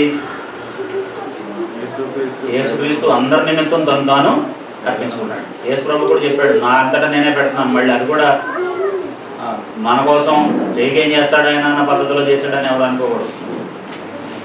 ఇప్పుడు ఒకరోజు ఒక సహోదరుని కలిసాను. నాకు బాగా తెలుసు ఆయన, మన చర్చ్ మెంబర్ ఒక ఆయన ఉంటారు, వాళ్ళ మామగారు అనమాట. ఆయన బ్రదర్ ఎలా ఉన్నారంటే, బాగుంటాం బ్రదర్, ఏమైతే అన్నాడు. ఆయన అంతకుముందే సిక్ అయ్యాడు, చాలా ప్రాణాంతకమైనటువంటి వ్యాధి వచ్చి బయటపడ్డాడు ఆయన. దాంతో అన్నాను నేను, ఆయన ఎలా ఉన్నాను అంటే, బాగున్నాను బ్రదర్, మనకేంటి అన్నాడు. అంటే అదేంటంటే అంత సింపుల్గా చెప్పారు అని అంటే, దేవుడు ఉపయోగించుకోవడానికి బద్దనిస్తాడు, ఏం చేస్తాడు చేయగా అన్నాడు. అంటే కొంచెం దేవుని పని చేస్తాడు ఆయన. దేవుని పని అంటే ఆసక్తిపరుడే, కొద్దిగా డబ్బులు ఇస్తాడు, ఎక్కడన్నా దేవుని పని ఉందంటే వెళ్తాడు. ఈ నమ్మకం ఏంటంటే దేవుడికి నేను డబ్బులు ఇస్తున్నాను కాబట్టి, దేవుని పని జరుగుతుంది కాబట్టి నా వలన నన్ను ఎందుకు చనిపోనిస్తాడు, ఎవరి కోసం భద్రపరుస్తాడు నన్ను, ఆయన కోసమే కదా అన్నట్టుగా మాట్లాడుతున్నాడు అన్నమాట. అప్పుడు నేను చెప్పాను, అలా కాదు, ఇలాంటి వాడికి అబ్రహాం రాళ్ల వలన పిల్లలను పుట్టిస్తానని చెప్పాడు దేవుడు. యూదులు అనుకున్నారట మేమే దేవుని ప్రజలు, మేము కాకపోతే యెహోవా దేవుడు దిక్కేవాడని. బాప్తిస్మం ఇచ్చి యోహాను ఏమన్నాడండి, మిమ్మల్ని అందరినీ చంపేసి రాళ్ల వలన అబ్రహాము సంతానాన్ని ఇస్తాడు దేవుడు ఏమనుకున్నాను అని చెప్పాడు. కాబట్టి మనం విమోచించబడింది చెయ్యికేం చేస్తాడో అన్న కోటలో కాదు, మనం తగ్గించుకుని అందరికీ ఎలా ఉండటం కోసం, దాసులుగా ఉండటం కోసం. ఇప్పుడు ఆ కోణంలో మనం పరలోకం వెళ్ళాం. అప్పుడు ఆయన మనల్ని విమోచించిన ఆ విమోచన నిరుపయోగమే, వృధానే. 9వ వచనంలో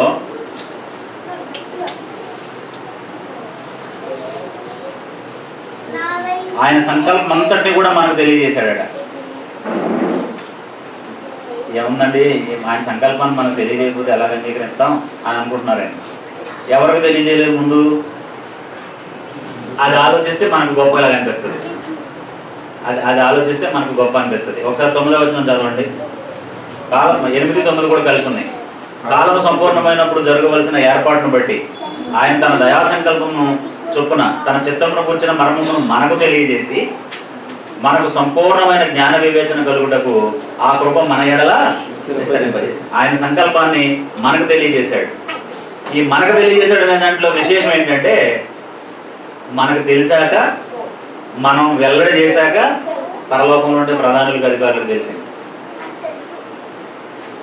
ఇంతకుముందు మనం ఒక పాఠం చెప్పుకున్నాం, దేవుని జ్ఞానాన్ని ఈ లోకానికి దేవుడు ఎలా తెలియజేశాడు. ఎఫెసీ పత్రికలోనే 3వ అధ్యాయం 8, 11 వచనాలు మనం చదివితే, దేవుడు ఆయన సంకల్పాన్ని పరలోకంలో ఉన్న ప్రధానులకి అధికారులకు తెలియజేయలేదట. ఎవరికి తెలియజేశాడు? సంఘానికి తెలియజేసి, సంఘం ద్వారా ఎవరికి తెలియజేశాడు? ఆ సంఘంలో మనం ఉన్నాం. అది గొప్ప, అటువంటి సంఘంలో మనం ఉన్నాం. కాబట్టి ఇప్పుడు ఏదైనా ఒక విషయం ప్రధానమంత్రి గారి ఇంట్లో ఉండే వాళ్ళకి తెలియదు, ప్రధానమంత్రి గారి కుమారుడు కూడా తెలియదు, కానీ మనకు చెప్పాడు ఆయన, ఇదిగో మనం ఫలానా ఆపరేషన్ చేయబోతున్నాం, ఫలానా ప్రాజెక్ట్ కట్టబోతున్నాం, ఫలానా విధానాల్లో పరిపాలించబోతున్నాం అని మనకు చెప్పాడు. అప్పుడు దాన్ని ఏమంటారండి, ఆయన చెబుతూ అన్నాడు, హలో చూడండి, అసలు ఇంతగా నటించడం ఎవరల్లా కాదు, అసలు వాళ్ళకి వినపడినట్టు, అసలు మనం అన్నది వాళ్ళకి వినపడినట్టే వాళ్ళ దాంట్లో నిమగ్నం అయిపోయారంట. జో మాట్లాడుకుంటా, కారు గురించి తర్వాత చెప్తాను శాండీ. మీ కారులో ఆయన కారులో మీరు ఇంటికి వెళ్ళిపోతే చాలాసేపు చెప్పుకోవచ్చు. మాట్లాడుతున్నా ఆయన సంకల్పాన్ని గురించి. అంటే ఎవరైనా ఒక గొప్ప వ్యక్తి తన కుమారుడు చెప్పలా, వాళ్ళ కుటుంబ సభ్యులకు చెప్పలా, మనకి చెప్తే మనం ఏమనుకుంటాం, మనం ఎలా చెప్పుకుంటాం? ఆయన చెప్పాడు మళ్ళీ, ఇదిగో నీకే చెప్తున్నాను, ఇది మా ఇంట్లో ఆమెకు తెలియదు, మా అబ్బాయికి తెలియదు, మా క్యాబినెట్లో ఉన్న మినిస్టర్స్కి ఎవరికి తెలియదు, నీకే చెప్తున్నాను అంటే ఆ మాటను ఎలా చెప్పుకుంటామండి? ఎవరికి తెలియదు, ఇంకా నాకే తెలుసు, ఎవరికి చెప్పకో అంటే ఉంటిదే, మనకు తెలుసు అందరికి చెప్పమనే ఈ మాట చెప్పేది. ఎవరికి చెప్పొద్దు అని ఒకటి చెప్పామనుకోండి, ఎవరికి చెప్పొద్దు అంటే ఈయనకు కూడా చెప్పొద్దు అంటే నేను చెప్పానని చెప్పకుండా అందరికి చెప్పామని చెప్పడం అనమాట అండి. అలా పరలోకంలో ప్రధానులకి అధికారులకు చెప్పిన మాటని దేవుడు ఎవరో చెప్పాడండి, సంఘానికి చెప్పాడు. ఆ సంఘంలో మనం ఉన్నాం. అది యేసుక్రీస్తునందు ఉన్నటువంటి దేవుడు. ఇవన్నీ గొప్ప ఆశీర్వాదాలుగా, గొప్ప దీవెనలుగా, మనకు దక్కినటువంటి గొప్ప ఘనతగా మనం భావించాం. అందుకు యేసుక్రీస్తునందు అనే పరిధిని అంత ఉన్నతంగా చూడడం అనమాట. ఈ లోకం ఎలా ఉంటుందో ఈ క్రీస్తు నందు అనే పరిధి కూడా అలాగే. దేవుడు ఆయన సంకల్పాన్ని ముందుగా ఎవరికి తెలియజేశాడు? మనకు తెలియజేశాడు. ఆయన సంకల్పాన్ని ముందుగా మనకు తెలియజేశాడు. అందులో పాలివాళ్ళు అయ్యింది కూడా ఎవరు? ముందుగా మనం. కాబట్టి ఒక వ్యక్తి యేసుక్రీస్తులో బాప్తిసం పొందడం అంటే ఏంటో తెలుసా? దేవుడు మన గురించి ఆలోచించినటువంటి ఆయన సంకల్పంలో పాలివాడు అవడం, అందులో ఉండి పనిచేయడం. అంత గొప్ప సంకల్పం అది. ఓకే, 10వ వచనంలో యేసుక్రీస్తు నుండే సమస్తాన్ని సమకూర్చాడట. ఎక్కడెక్కడ ఉన్నవి? 10వ వచనం చూడండి. 10వ వచనం చాలా చాలా బాగుంటుంది. అంటే దాన్ని జాగ్రత్తగా ఆలోచిస్తే, ఈ సంకల్పమును బట్టి ఆయన పరలోకంలో ఉన్నవే కానీ భూమి మీద ఉన్నవే కానీ సమస్తమును క్రీస్తునందు ఏకముగా సమకూర్చి సమకూర్చవలెనని తనలో తాను నిర్ణయించుకోవాలి. పరలోకంలో ఉన్నవి కానీ భూమి మీద ఉన్నవి కానీ సమస్తాన్ని క్రీస్తునందు ఆయన సమకూర్చాలనుకున్నాడట. ఇది ఎలాగో చెప్తాను. అంటే నేను ఇవన్నీ రాయాలనుకున్నాను, ఎక్కువ విషయాలు చెప్పాలి కాబట్టి రాయట్లా. ఇది పరలోకం అనుకున్నాం. ఇవి భూమి మీద జరిగే సంగతులు.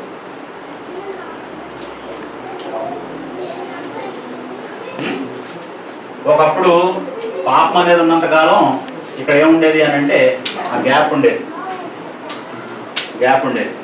ఇప్పుడు యేసుక్రీస్తు ఎప్పుడైతే వచ్చి భూమి మీద ఆయన సంఘాన్ని స్థాపించారో ఇక్కడ దేవుని చిత్తమే నెరవేర్చాల్సింది, ఇక్కడ దేవుని చిత్తమే నెరవేర్చాల్సింది. ఎలా చెప్తారు మీరు ఈ రెండు ఒకటేనని? లేదని చెప్పండి నాకు. ఈ రెండింటిని ఏకం చేసేసాడు దేవుడని. ఆశ్రమ స్కూల్లో చదివారా మీరు? క్యాథలిక్ స్కూల్లో చదివారా మీరు? ప్రార్థన నేర్పిస్తాడు యేసుక్రీస్తు. ఏమన్నాడు? ఏమని? పరలోకమందు నీ చిత్తము నెరవేరునట్లు భూమి మీదను నెరవేరునుగా. భూమి మీదను అలాగే నెరవేరాలా, ఇంకోలాగా నెరవేరాలా? అక్కడ చిత్తం వేరు, ఇక్కడ చిత్తం వేరు. అంటే పరలోకంలో ఉండే వాతావరణాన్ని దేవుడు ఎక్కడ తెచ్చేసాడు? భూమి మీదకి మన మధ్యకి తెచ్చేసాడు.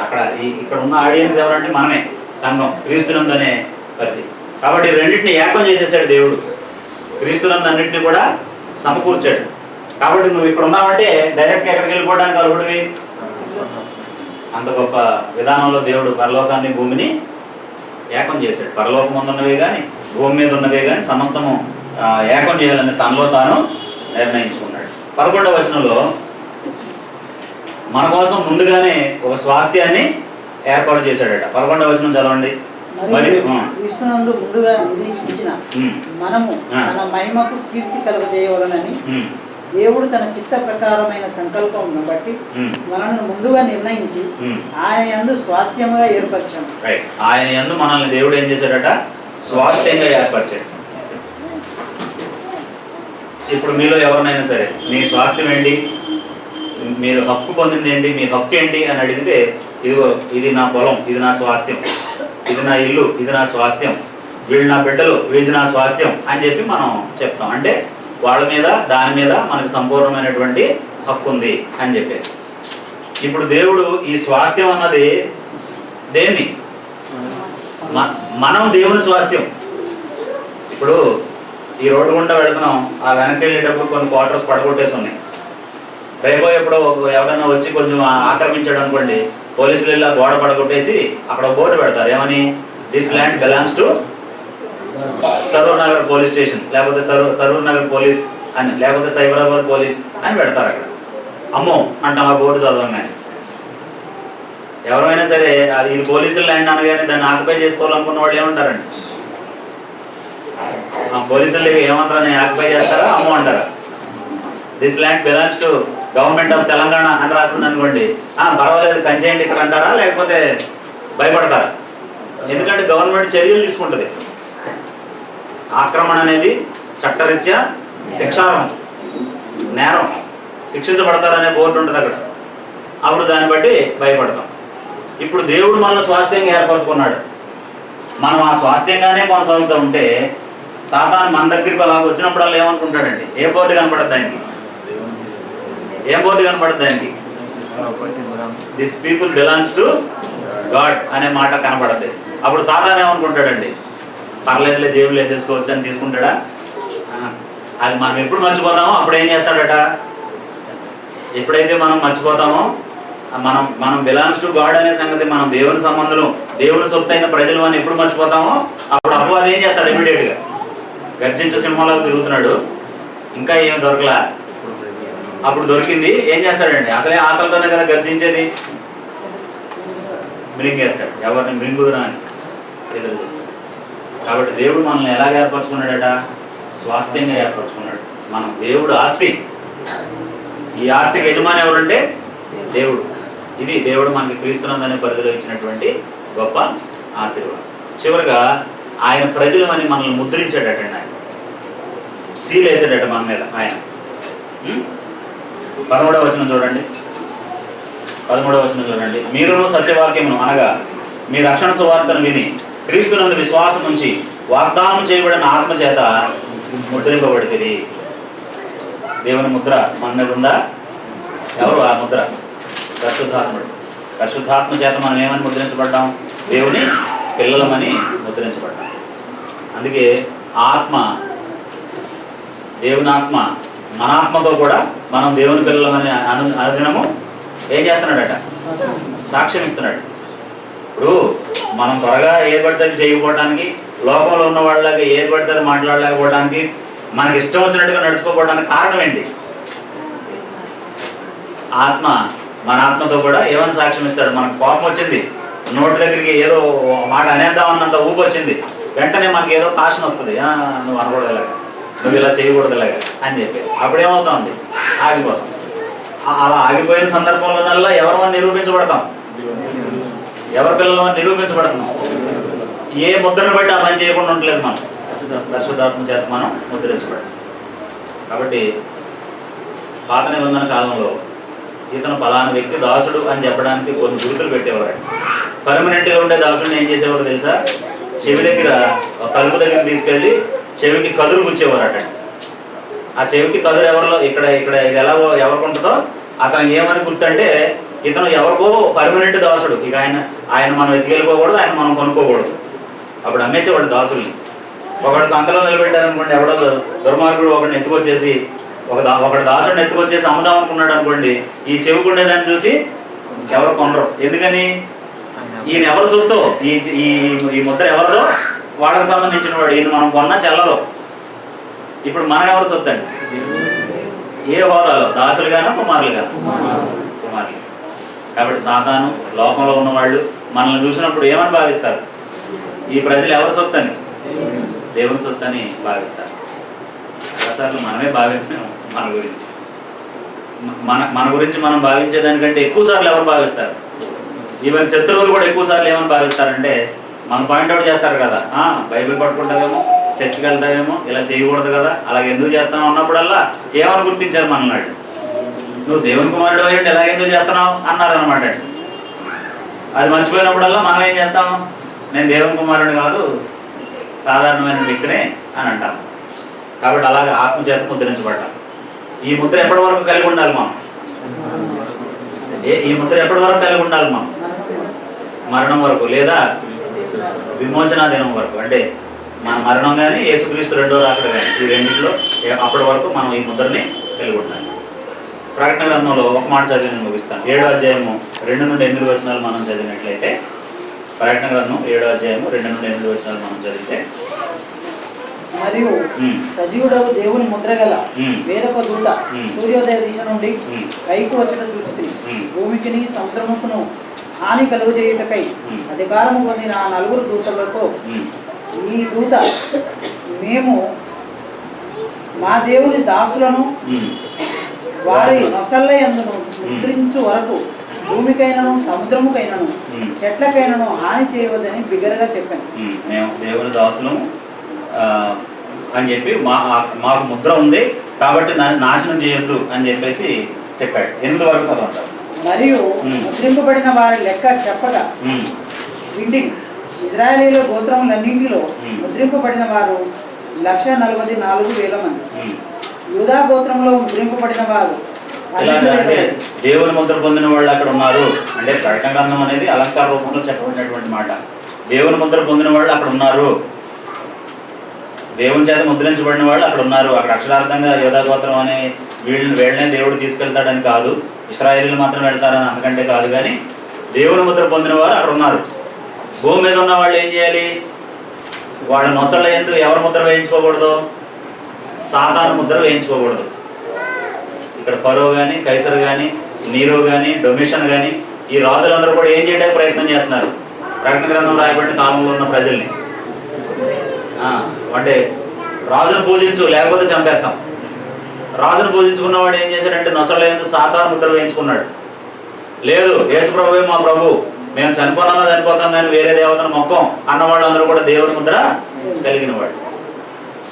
కాబట్టి అలాంటి ముద్ర వేయించుకున్న వాళ్ళని ఎక్కడ చూశాడు యోహాను? దేవుని సముఖం ముందు పరలోకంలో చూశాడు. కాబట్టి ఆత్మచేత ముద్రించబడి క్రీస్తునందు ఉన్నటువంటి మనం ఎక్కడ ఉంటామని ఈ వచనం మనకు చెప్తుంది. పరలోకంలో దేవుని సముఖంలో ఉంటాం. ఒకవేళ యేసుప్రభు రాకముందు చనిపోతే, యేసుప్రభు వస్తే శాశ్వతం అదే స్థానంలో మనం ఉంటాం. కాబట్టి ఏం దేవుళ్ళు ఇచ్చాడు క్రీస్తునందు దేవుడు మనకి? ఏం చెప్పుకున్నాం? దేవుడు మనల్ని ముందుగా ఏర్పరచుకున్నాడు. ఎలా ఉండటానికి? పరిశుద్ధులు నిర్దోషులైన కుమారులుగా ఉండటానికి. దేవుడు మనల్ని ముందుగా నిర్ణయించాడు. ఎవరిలా ఉండటానికి? యేసుక్రీస్తు లాంటి కుమారులుగా ఉండటానికి. యేసుక్రీస్తు లాంటి కుమారులుగా ఉండటానికి. మూడోది, దేవుడు మనల్ని స్వీకరించాడు, అడాప్ట్ చేసుకున్నాడు. దేనికోసం? దేవుడిని మనం అబ్బా తండ్రి అని పిలిచే హక్కు మనకి ఇవ్వడం కోసం. 4, దేవుడు మనల్ని విమోచించాడు, అంగీకరించి విమోచించాడు. విమోచించింది ఎందుకండి? విమోచించబడిన వాళ్ళందరం కూడా ఎలా ఉండటానికి? పరిచారం చేయించుకోవటాక, పరిచారం చేయటాక? గొప్ప వాళ్ళగా ఉండాలంటే ఎలా ఉండటానికి? పరిచారం చేయటానికి. 5, విమోచించాడు అన్న తర్వాత ఏం చెప్పుకున్నాడు? ఆయనకి మనం ఆయన సంకల్పాన్ని మనకు వెల్లడి చేశాడు. స్వాస్థ్యం అనే దానికంటే ముందు ఏం చెప్పుకున్నాం? 9వ వచనంలో ఆయన సంకల్పాన్ని మనకి బయలుపరిచాడు. ఎవరికి చెప్పలేదు? దేవదూతలు కానీ, పరలోకంలో ఉన్న ప్రధానులు కానీ, అధికారులు కానీ తెలియదు. లోకంలో ఉన్న వాళ్ళకి తెలియదు. సాతాను వారి దూతలకు కూడా తెలియదు. ఎవరో తెలుసు? మనకు మాత్రమే తెలుసు దేవుని యొక్క సంకల్పం ఏంటి అనేటటువంటి. కాబట్టి అంత ప్రత్యేకమైన ప్రజలుగా దేవుడు మనల్ని చూస్తున్నాడు. తర్వాత క్రీస్తునందు దేవుడు మనల్ని ఏం చేశాడంటే పరలోకమందు ఉన్న వాటిని, భూమి అందు ఉన్న వాటిని ఏకముగా సమకూర్చాడు. అక్కడ ఆయన చిత్తం నెరవేరుతుంది, ఇక్కడ ఆయన చిత్తం నెరవేరుతుంది. అంటే ఇక్కడ ఈ చిత్తాన్ని నెరవేర్చే వాళ్ళందరూ కూడా పరలోకం వెళ్ళేటట్టుగా దేవుడు మనకి ఎలాంటి ఆటంకం లేకుండా రెండింటినీ కూడా క్రీస్తునందు ఏకముగా సమకూర్చాడు. తర్వాత ఆయన స్వాస్థ్యంగా మనల్ని ఏర్పరచుకున్నాడు. స్వాస్థ్యం అంటే ఆయన సొత్తు అయినటువంటి ప్రజలుగా, దేవునికి సంబంధించినటువంటి వారిగా ఆ గుర్తింపును దేవుడు మనకి ఇచ్చాడు. అది మహిమ. దేవుని కుమారులు అనేది దేవుడు మనకి ఇచ్చినటువంటి మహిమ. ఆ మహిమను మనకి ఇచ్చాడు. చివరిది ఏమనుకున్నాం? ఆయన మనల్ని ముద్రించాడు. ఆయన మనల్ని ముద్రించాడంటే మనం ఆయనకు సంబంధించినటువంటి వాడు. ఆ ముద్రని మనం ఏం చేయాలంటే కాపాడుకోవాలి. రీప్లేస్ చేయకూడదు ఇంకో ముద్రని. ఇంకో ముద్ర ఎవరిది ఉంటుంది? దేవుని ముద్ర కాకుండా సాతాను ముద్ర. సాతాను ముద్ర ఏంటంటే విగ్రహారాధన చేయడం, అపవిత్రంగా బ్రతకడం, లోక సంబంధమైనటువంటి జీవితం జీవించడం, శరీర నేత్రాశ జీవకుడంబాన్ని, శరీరాశ నేత్రాశ జీవకుడంబాన్ని కలిగి ఉండటం. ఇలాంటి వాళ్ళందరూ కూడా ఎవరి ముద్ర వేయించుకున్న వాళ్ళు? అసలు ఎందు సాతాను యొక్క ముద్ర వేయించుకున్నారు. ఇంత గొప్ప క్రీస్తునందు మన నుంచి పరలోకంలో ఉన్నటువంటి, అంటే ఈ విషయాన్ని మనం గ్రహించి మన మనోనేత్రాలు వెలిగించబడితే అప్పుడు ఆయన చెప్పాడు అనమాట, సంఘాన్ని అన్నిటికంటే పైనుంచి, భూమి మీద ఉన్నటువంటి అధికారం కంటే, పేరు పొందినటువంటి ప్రతినామం కంటే, 17వ వచనం నుండి మనం చదివితే అక్కడ చెప్పాడు, ఆయన బలాతిశయం చేత క్రీస్తును మృతుల్లో నుండి లేపి సమస్తమైన ఆధిపత్యం కంటే, అధికారం కంటే, శక్తి కంటే, ప్రభుత్వం కంటే, ఈ యుగమందున మాత్రమే కాక రాబో యుగమునందు పేరు పొందిన ప్రతి నామం కంటే ఎంతో హెచ్చుగా పరలోకమందు తన కుడిపార్శ్వాన్ని కూర్చొని పెట్టుకుని సమస్తం పైన సంఘానికి యేసుక్రీస్తుని శిరస్సుగా నియమించాడు. ఆ సంఘము సమస్తము సంపూర్ణముగా నింపుచున్నవాని సంపూర్ణతయై ఉన్నది. అక్కడ మనకు సంపూర్ణత. ఈ దీవెనలన్నీ ఉన్న చోట మనకి ఏమవుద్ది? సంపూర్ణత. ఈ సంపూర్ణతతో ఎక్కడ చేరుకోగలం మనం? పరలోకానికి చేరుకోగలం. ఇల్లు ఉంది కాబట్టి చేరుకోగలమా? కారు ఉంది కాబట్టి చేరుకోగలమా? ఉద్యోగం ఉంది కాబట్టి చేరుకోగలమా? అవి ఉన్నోడు చేరుకోరని నేను అంటలా. అవి భూమి మీద ఉన్నంతకాలం మనం సౌఖ్యంగా బ్రతకడానికి దేవుడు మనకి ఇచ్చాడు. తిమోతికి రాసిన మొదటి పత్రిక 6వ అధ్యాయం 17-18 వచనాలు చదివితే దేవుడు ధనాన్ని ఎందుకు ఇస్తున్నాడంటే ఈ లోకంలో మనకి సుఖంగా బ్రతకడానికి ధారాళంగా దయచేశాడు. బ్రతకండి సుఖంగా, దాంతో బ్రతుకుదాం, దాంతో సుఖంగా. కానీ అంతకంటే ముఖ్యంగా దేవుడు క్రీస్తునందు ఉంచినటువంటి ఆశీర్వాదాలను మనం ఎంత మాత్రం ఇగ్నోర్ చేయకూడదు, నిర్లక్ష్యం చేయకూడదు. ఎప్పుడు దీవెనంటే ఉద్యోగం వస్తేనే దీవెన అనుకోవద్దు, ఎప్పుడు దీవెనంటే ప్రమోషన్ వస్తేనే దీవెన అనుకోవద్దు, ఎప్పుడు దీవెనంటే ఇంకేదో లోక సంబంధమైనది వస్తేనే దీవెనని అనుకోవద్దు. అంతకంటే ముందు క్రీస్తునందనే పరిధిలో మనకి ఇన్ని దీవెనలు ఉన్నాయని తెలిస్తే మన ఇంటి కంటే, మన కుటుంబ సభ్యుల కంటే, మన ఆఫీసు కంటే, లేకపోతే మనం కలిగి ఉన్నటువంటి దేనికంటే కూడా క్రీస్తునందనే పరిధిని, సంఘాన్ని మనం ఏం చేస్తామండి? ఇంకెక్కువగా ఆనర్ చేస్తాం, గౌరవిస్తాం. కాబట్టి ఇక్కడ ఉండి మనం ఎక్కడికి చేరగలం? పరలోకానికి చేరగలం. ఏ ఆశీర్వాదాలను ఉపయోగించుకుని చేరగలం? ఈ ఆశీర్వాదాలను ఉపయోగించుకుని చేరగలరు. కాబట్టి యూదులనీయులు అనే తేడా మీకు వద్దు. ఇంత గొప్ప సంఘంలో, ఇంత గొప్ప దీవెనలో ఉన్న సంఘంలో మీరు ఉన్నారు, ఇది దేవుని కుటుంబం అని ఎఫెసు పట్టణంలో ఉన్న సంఘానికి చెప్పడానికి పౌలు ప్రయత్నం చేశారు. 2వ అధ్యాయంలో ఇంకో భావాన్ని చెప్పాడు. 2వ అధ్యాయంలో చెప్పింది ఏంటంటే, అన్యులేమో దేవునికి దూరస్తులు, యూదులేమో దేవునికి సంబంధించిన వారై ఉండి పాపం చేసిన వారు. వీరికి వారికి మధ్య అడ్డుగోడ ఉంది. ఈ అడ్డుగోడను పడగొట్టి యేసుక్రీస్తు వాళ్ళిద్దరిని ఏకం చేశారు. కాబట్టి మీరు ఇక మీదట ఇద్దరుగా ఉండొద్దు, క్రీస్తునందు ఒక్క నూతన పురుషుడిగా ఉండండి, దేవునికి దేవాలయం అవడానికి వృద్ధి చెందేటట్టుగా ఉండండి అని 2వ అధ్యాయంలో చెప్పాడు. అలా ఒక్కొక్క అధ్యాయంలో ఒక్కొక్క ఇలస్ట్రేషన్ చెప్పాడు. క్రీస్తునందు అనే పరిదేమో 1వ అధ్యాయంలో చెప్పాడు, 2వ అధ్యాయంలోనేమో యేసుక్రీస్తు వలన ఇద్దరు ఒక నూతన పురుషుడిగా సృష్టించబడ్డారని చెప్పాడు. 3వ అధ్యాయంలోనేమో సంఘం ద్వారా ఆయన జ్ఞానాన్ని బయలుపరుస్తున్నారని చెప్పాడు. 4వ అధ్యాయంలో ఆ నిర్మాణం చెప్పాడు, సంఘం యొక్క నిర్మాణం చెప్పాడు. 5వ అధ్యాయంలో విధేయులైనటువంటి దేవుని పిల్లలకి ఎలా ఉండాలో చెప్పాడు. అంటే వ్యక్తిగతమైనటువంటి పరిశుద్ధత, సంఘంలో ఉండాల్సినటువంటి పరిశుద్ధత, కుటుంబంలో ఉండాల్సినటువంటి పరిశుద్ధత, సమాజంతో ఉండాల్సినటువంటి పరిశుద్ధత, ఈ పరిశుద్ధతకు భంగం కలిగించే వాటి అన్నింటిని ఎదుర్కోవడానికి కావాల్సినటువంటి సర్వాంగ కవచం. 6వ అధ్యాయం అంతా ఏంటి? దేవుడు అనుగ్రహించినటువంటి సర్వాంగ కవచాన్ని ధరించండి, ఈ పరిశుద్ధతను కాపాడుకోవడానికి ఉండండి. అంతే తప్ప యూదులు అన్యులు అనేటటువంటి భేదాలు పెట్టుకుని అన్ని జనుల వల్ల మీరు నడుచుకోవద్దు అని చెప్పడానికి ఎఫెసీ పత్రికని రాశారు. అదంతా చెప్పుకోవడం అవ్వదు కాబట్టి నేను కేవలం క్రీస్తునందనే పరిధిలో ఉన్న ఆశీర్వాదాల గురించి మాత్రమే చెప్పాను. ఒక్కసారి ఆశీర్వాదాలు మట్టికి చెప్పండి నాకు, ఎందుకు అనేది పక్కన పెట్టేసి అంత గొప్పయో కాదు ఇప్పుడు తెలిసిపోతాయి. ఆ ఆశీర్వాదాలు దేవుడు ఏర్పరచుకున్నాడు, ముందుగా నిర్ణయించాడు, మనం స్వీకరించాడు. స్వీకరించాడు, 3 గుర్తున్నాయి కరెక్ట్గా. స్వీకరించాడు. స్వీకరించాడు అనేదంటే మనం దత్తపుత్రులుగా చేసుకున్నాడని చెప్పుకోండి. ఓకే, తర్వాత విమోచించాడు. క్రీస్తునందు మనల్ని ఏం చేశాడు? విమోచించాడు. తర్వాత ఆయన చిత్తాన్ని బయలుపరిచాడు.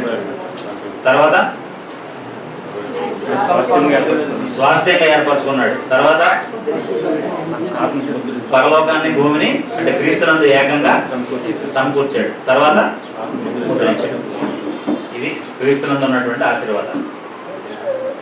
ఈ 14 వచనాల్లో ఎన్నో విషయాలు ఉన్నాయి. మనం ఇంకా జాగ్రత్త చదివితే 2 రోజులు చెప్పుకోవచ్చు అందులో ఉండే గొప్పదనాన్ని. ప్రతి సెంటెన్స్ చాలా చాలా చాలా వాల్యుబుల్ విషయాలు మనకి చెప్పేటటువంటి ఇది ఎఫెసీ పత్రికలో క్రీస్తునందు ఉన్నటువంటి ఆశీర్వాదం. కాబట్టి ఏ ఆశీర్వాదాల కోసం వెళ్దాం? కొబ్బరి నూనె ద్వారా వచ్చే ఆశీర్వాదాలా, పరలోకం వెళ్ళే ఆశీర్వాదాలు? కక్షిప్ వలన వచ్చే ఆశీర్వాదాలా, పరలోకం వెళ్ళే ఆశీర్వాదాలా? ఆ తేడాన్ని మనం చూడగలగాలి. దేవుడు ఎవరో, ఆయన శక్తి ఏంటో, ఆ గొప్పతనం ఏంటో, మనం ఎక్కడికి చేరాలో ఆ క్లారిటీ మనకి ఉండాలి. అందరికీ